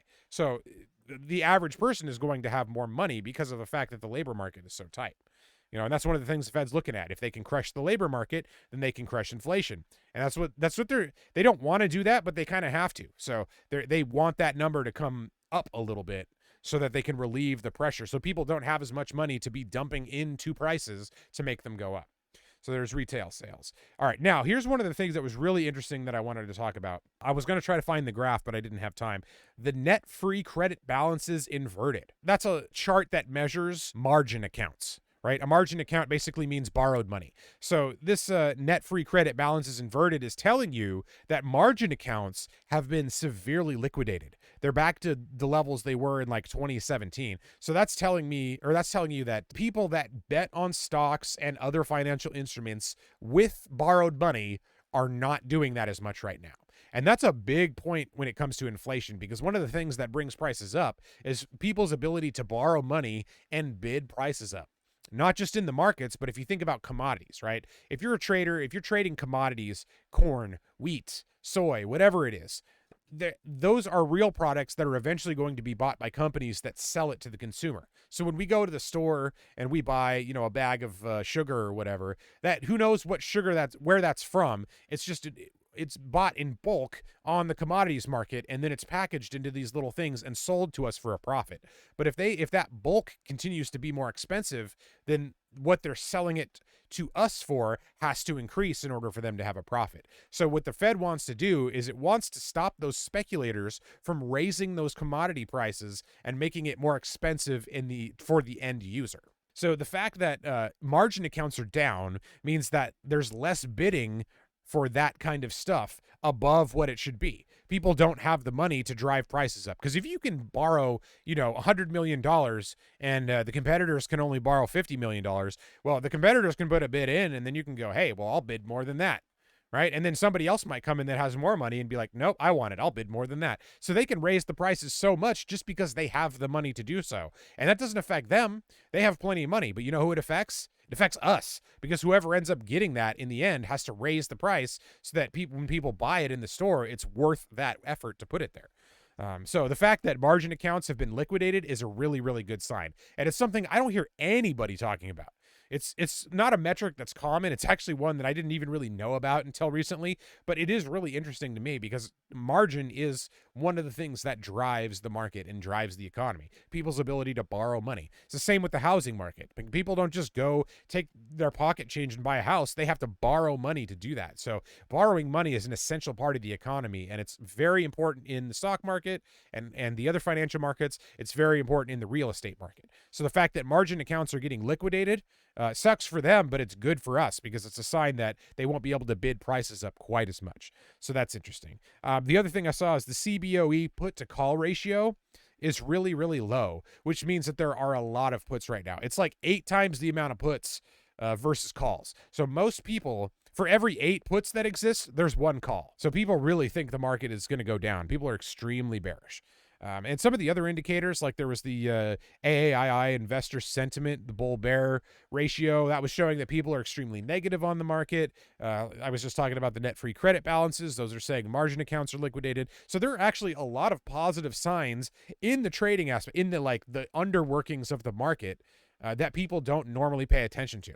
So it's not as bad as people think. That's why I continue to say, hey, we might bounce. The hype from people that that have an interest in things going down is overblown because yeah, there are problems, but there's also all this good stuff that most people don't even know exists that's going on right now. In 2008, we had all the systemic risk in the loan market. That's why Michael Burry is so famous, because he found all these loans were going to be due at the same time, and that was going to be difficult for people to pay back because it was already above their means or close to the top of their means to pay those things back. So that was something that he was able to find and actually see. With right now, yes, there are problems, but we don't have the same problems. So I don't think the likelihood of that, I don't think there's as much likelihood of a panic now. There might be. I mean, there's going to be crazy volatility for the rest of the year because of the election and earnings and the Fed and tax loss selling. But I don't think we're going to have a pandemic drop, like a 2020 drop anytime soon. I mean, we could, but it just doesn't seem as it's going to be, to me, in my mind, more gradual. In fact, let me switch back to the SPY again. But I mean, look at this. This drop has been, it hasn't been even. It's been bumpy. So I think it would be about the same. I'm expecting we're going to get these little pops and then drops, and we're just going to kind of trend down until we hit a point that's a lot more stable. Like I said, we get through that thin volume and we start to get into this area where the volume picks up, and maybe we've gotten closer to the median price on the standard deviation channel or something like that. So, yeah, I can see that happening, and then the election being over hopefully will cause a little bit of a rally, which then people will go, oh, man, we've got a rally. I'm up. I need to get out of it, and cause maybe the final leg down. And hopefully we can crash at the end of the year to the point where we can make a good amount of money on a tax loss harvesting pop. So that's what I'm looking for. That was all the data that I wanted to talk about. So the other thing I want to say, retail inventories are still high. So that things like Walmart and Target and all those kind of, they still have a bunch of stuff they need to sell, and they're going to mark it down. So they're not going to make a bunch on this, but they're going to probably pull in a good amount of revenue because they're selling things really, really cheap right now. If you've been into a Walmart lately, you've probably seen racks all over the place with clearance stuff. I mean, I had to go there a few days ago, and everywhere I looked, it was just clearance racks in the middle of the aisle. It was so much stuff that they want to get rid of. So that's going to be a boost to the revenue, but of course the profit is not going to be that high because they had to pay for those things, and they came late, and people don't want them. So that's why they're selling them early. So retail inventories are still high. We haven't cleared that out yet. So that's another reason why I don't think there's necessarily going to be a huge bounce right now, because we have to clean up the inventory glut so we can get new stuff in and we can start the next leg of the cycle. So there's that. Talking about Stanley Druckenmiller's full of crap because he says the Dow is going to be flat for 10 years because he's a Bitcoin guy and he's trying to scare people. And then there's Ray Dalio. Oh, yeah, Ray Dalio, the head of Bridgewater Associates. He ended up stepping down as CEO. He's saying younger investors with different ideas are going to be the ones that take over. And he's really, really negative. He's another guy that is constantly talking about the markets crashing. And anytime I hear one of these big fund managers saying that kind of stuff, I just think, like, what's your motivation? I know there are systemic problems, but you know as well as everyone else does that the market continues to go up most of the time. But if you go back and you just see the stuff that they say over the years, as long as I've been trading, Ray Dalio has been talking about how the end of the world is like a year or two away. He's very well respected because he made one of the biggest hedge funds in the world, and it was very successful in a short amount of time. But at the same time, like, the stuff that he says is not usually right. It's everything he says. Like, okay, the world was supposed to end like 3 years ago. I remember him. He had this really awesome video that I was all into at the time. Like, oh, this is going to happen and this is going to happen and none of it happened. So I try not to listen to those people too much. So here's something to the other side. Cantor Fitzgerald, which is another analytic firm, one of their analysts says that a bounce is likely in December because December, quote, will be peak interest rates. I don't necessarily agree with him. I think peak interest rates are going to happen next year, but I agree with where he's coming from. He's saying that people are, because of a lot of these indicators, there's going to be a bounce before people are ready. And I 100% agree with that. I mean, that's usually how it happens. So if people are saying we're going to be in a recession at the end of next year, I expect the market to already be bouncing at that time. Just because, the market is forward looking. Once we get to that point next year where it's supposed to be so bad, the market will be looking at a year ahead of that, which will probably look a lot better since things have been improving and hopefully will continue to improve over that time. So let's see. Now we're getting to the Fed stuff here. So Bullard, here's an interesting thing. Fed President Bullard says that rates are now in restrictive territory, but not all the Fed members agree. See, Bullard's one of the more hawkish Fed members, but he's saying that they're in restrictive territory, and there are other people that usually aren't as hawkish as him saying, no, we're not there yet, but we're going to be. I agree with him. I think we are in restrictive territory. I think once we pass that 2.5% mark, we hit that restrictive territory scenario, because that was the last time we had rates come up that high, the market couldn't take it. And things have readjusted since then. It's a different environment. Yes, I get it. But since we've gone up to that point and money has been free, people are getting squeezed. Companies are getting squeezed. So I think being above that point is restrictive, and going even higher is going to continue in that territory. So that's interesting. Now, Fed President Collins is saying that instead of a soft landing for the labor market, we're going to have a soft-ish market. I mean, a soft-ish landing, which is basically saying unemployment's going to go up. That's basically what he's trying. A nice way of saying unemployment's going to go up more than we thought, but it's still not going to be terrible. So soft-ish, right? So then also Fed President Bostic says that the U.S. momentum and the U.S. has momentum and is less susceptible to the world's economic problems. He is expecting 75 basis points in November and 50 basis points in December, which is kind of the consensus. I agree with him. I could see another 75. I actually could even see a 50, but what we need to see is what happens with the CPI. The CPI that comes out on Thursday is going to be extremely important. If the Fed says anything after the CPI, they'll kind of give us a hint. Are they going to stay hawkish? Are they going to say, "Oh no, markets, don't be popping. You need to stay down"? Or are they going to say like, "Oh, I think you've had enough"? They're like punishing you, putting you in the corner. Like, I think your time out in the corner is just about up. So we'll have to see what they say after that. So yeah, I think the 75 basis points is likely, but I'm not going to make a decision until the CPI comes out and we're really close to the event to see if any other news changes something. So let's see. We already said that one. Fed President Barkin is saying there's promising signs in inflation easing. Supply movements are easing. Hiring is easier. Executives are viewing pricing power, view that pricing power is temporary as evidence progress is coming. Oh man, that was a weird sentence. I worded that weird. Basically, he's saying that fund managers aren't as worried. What I want to take from that one.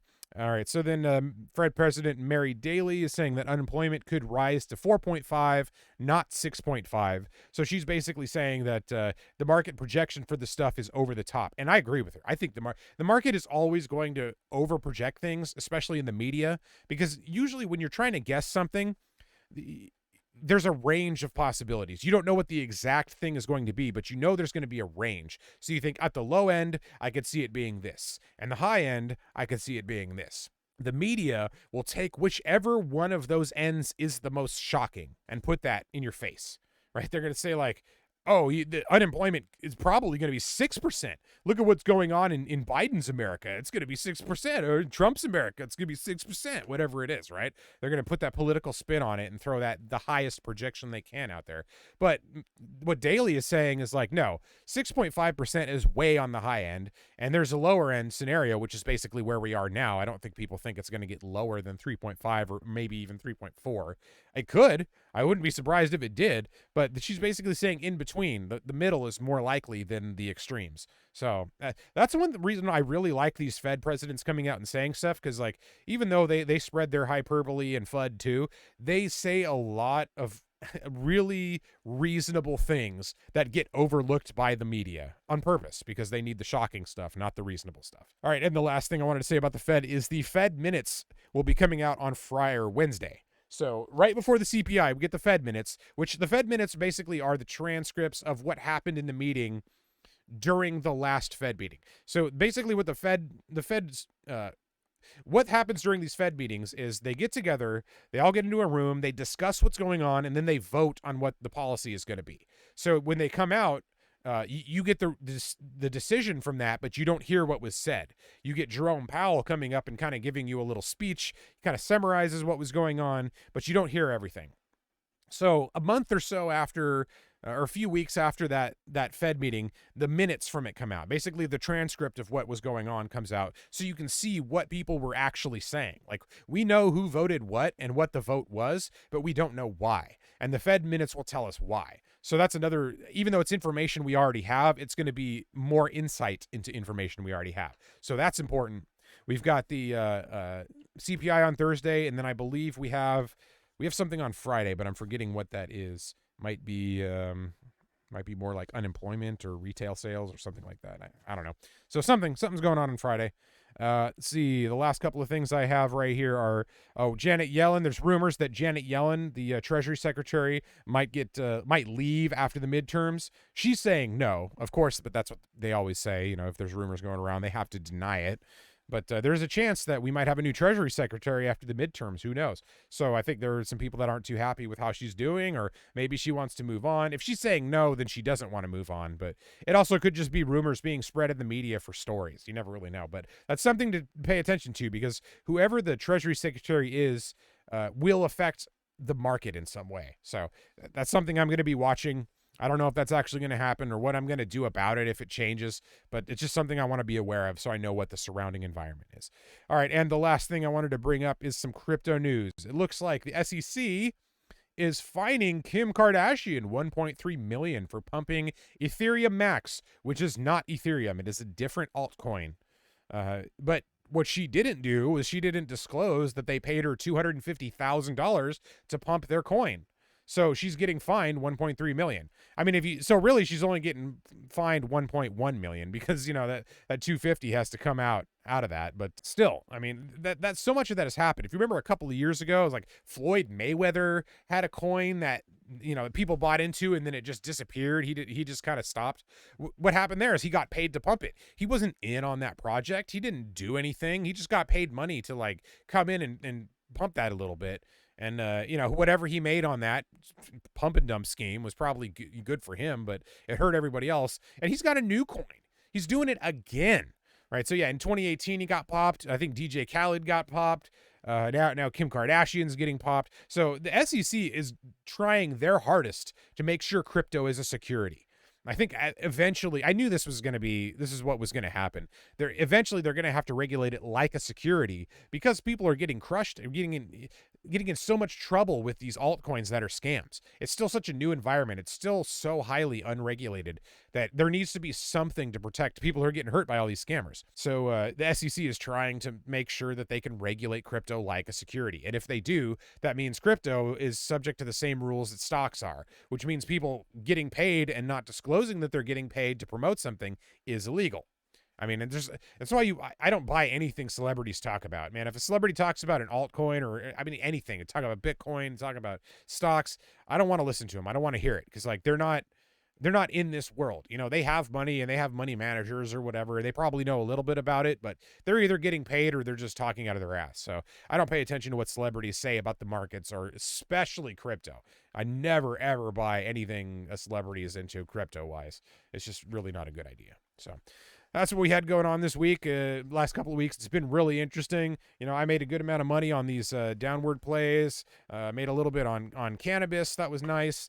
I think I had something else in there that I'm forgetting, but it's been a pretty good couple of weeks.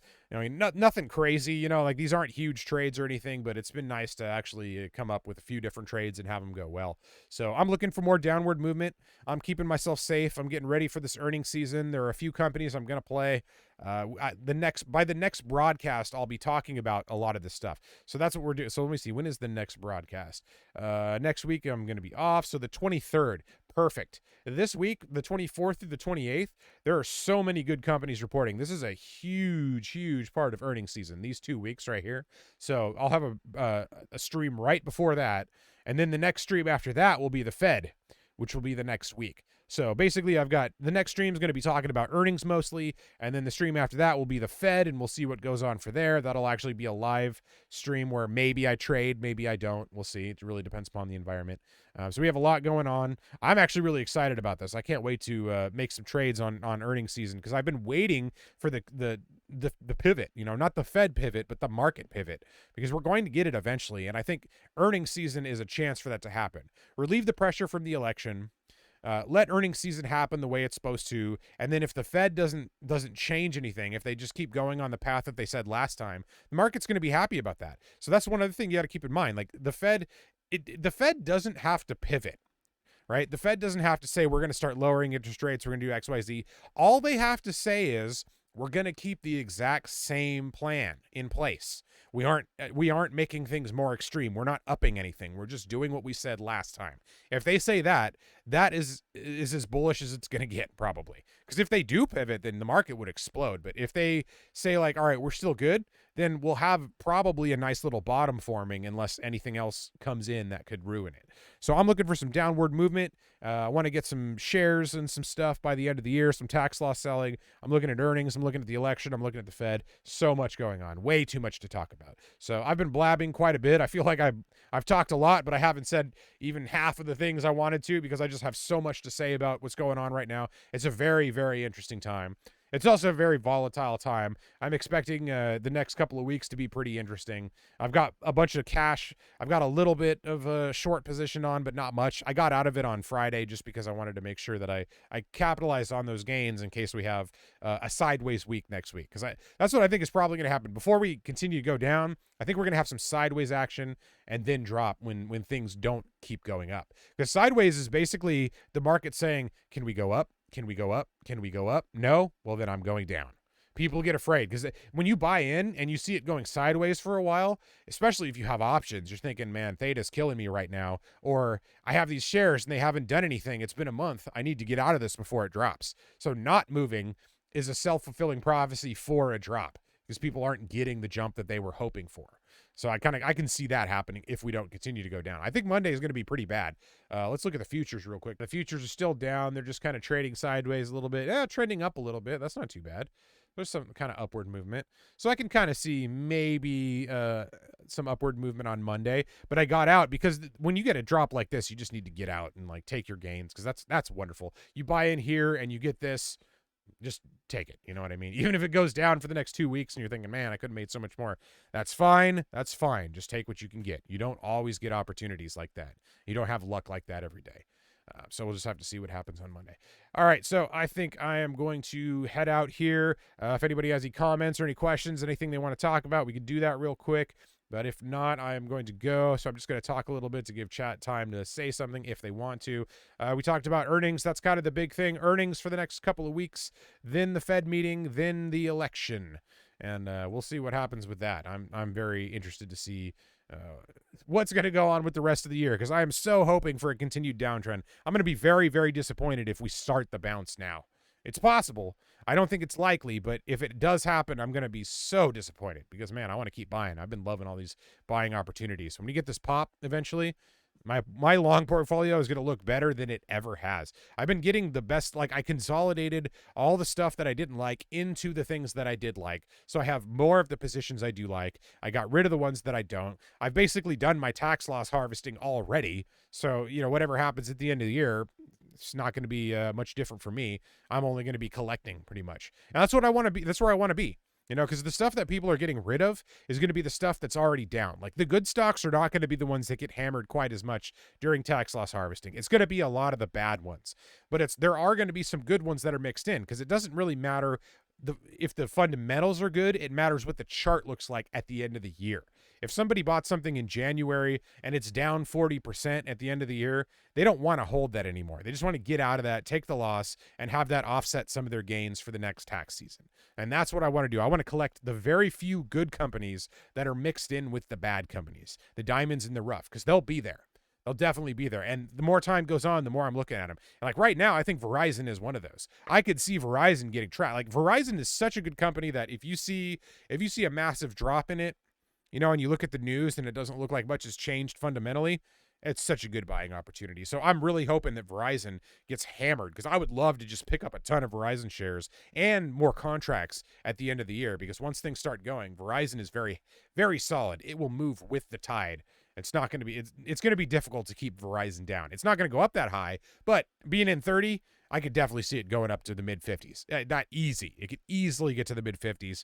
And if it gets to its highs, it'll get to the 60s. So we'll just have to see what happens. So that's the plan. Got a lot going on. Hopefully everybody else is staying safe and having a good weekend. I'm going to get out of here. It's been awesome. Thanks for tuning in. Hopefully have a safe weekend. I'll see you later.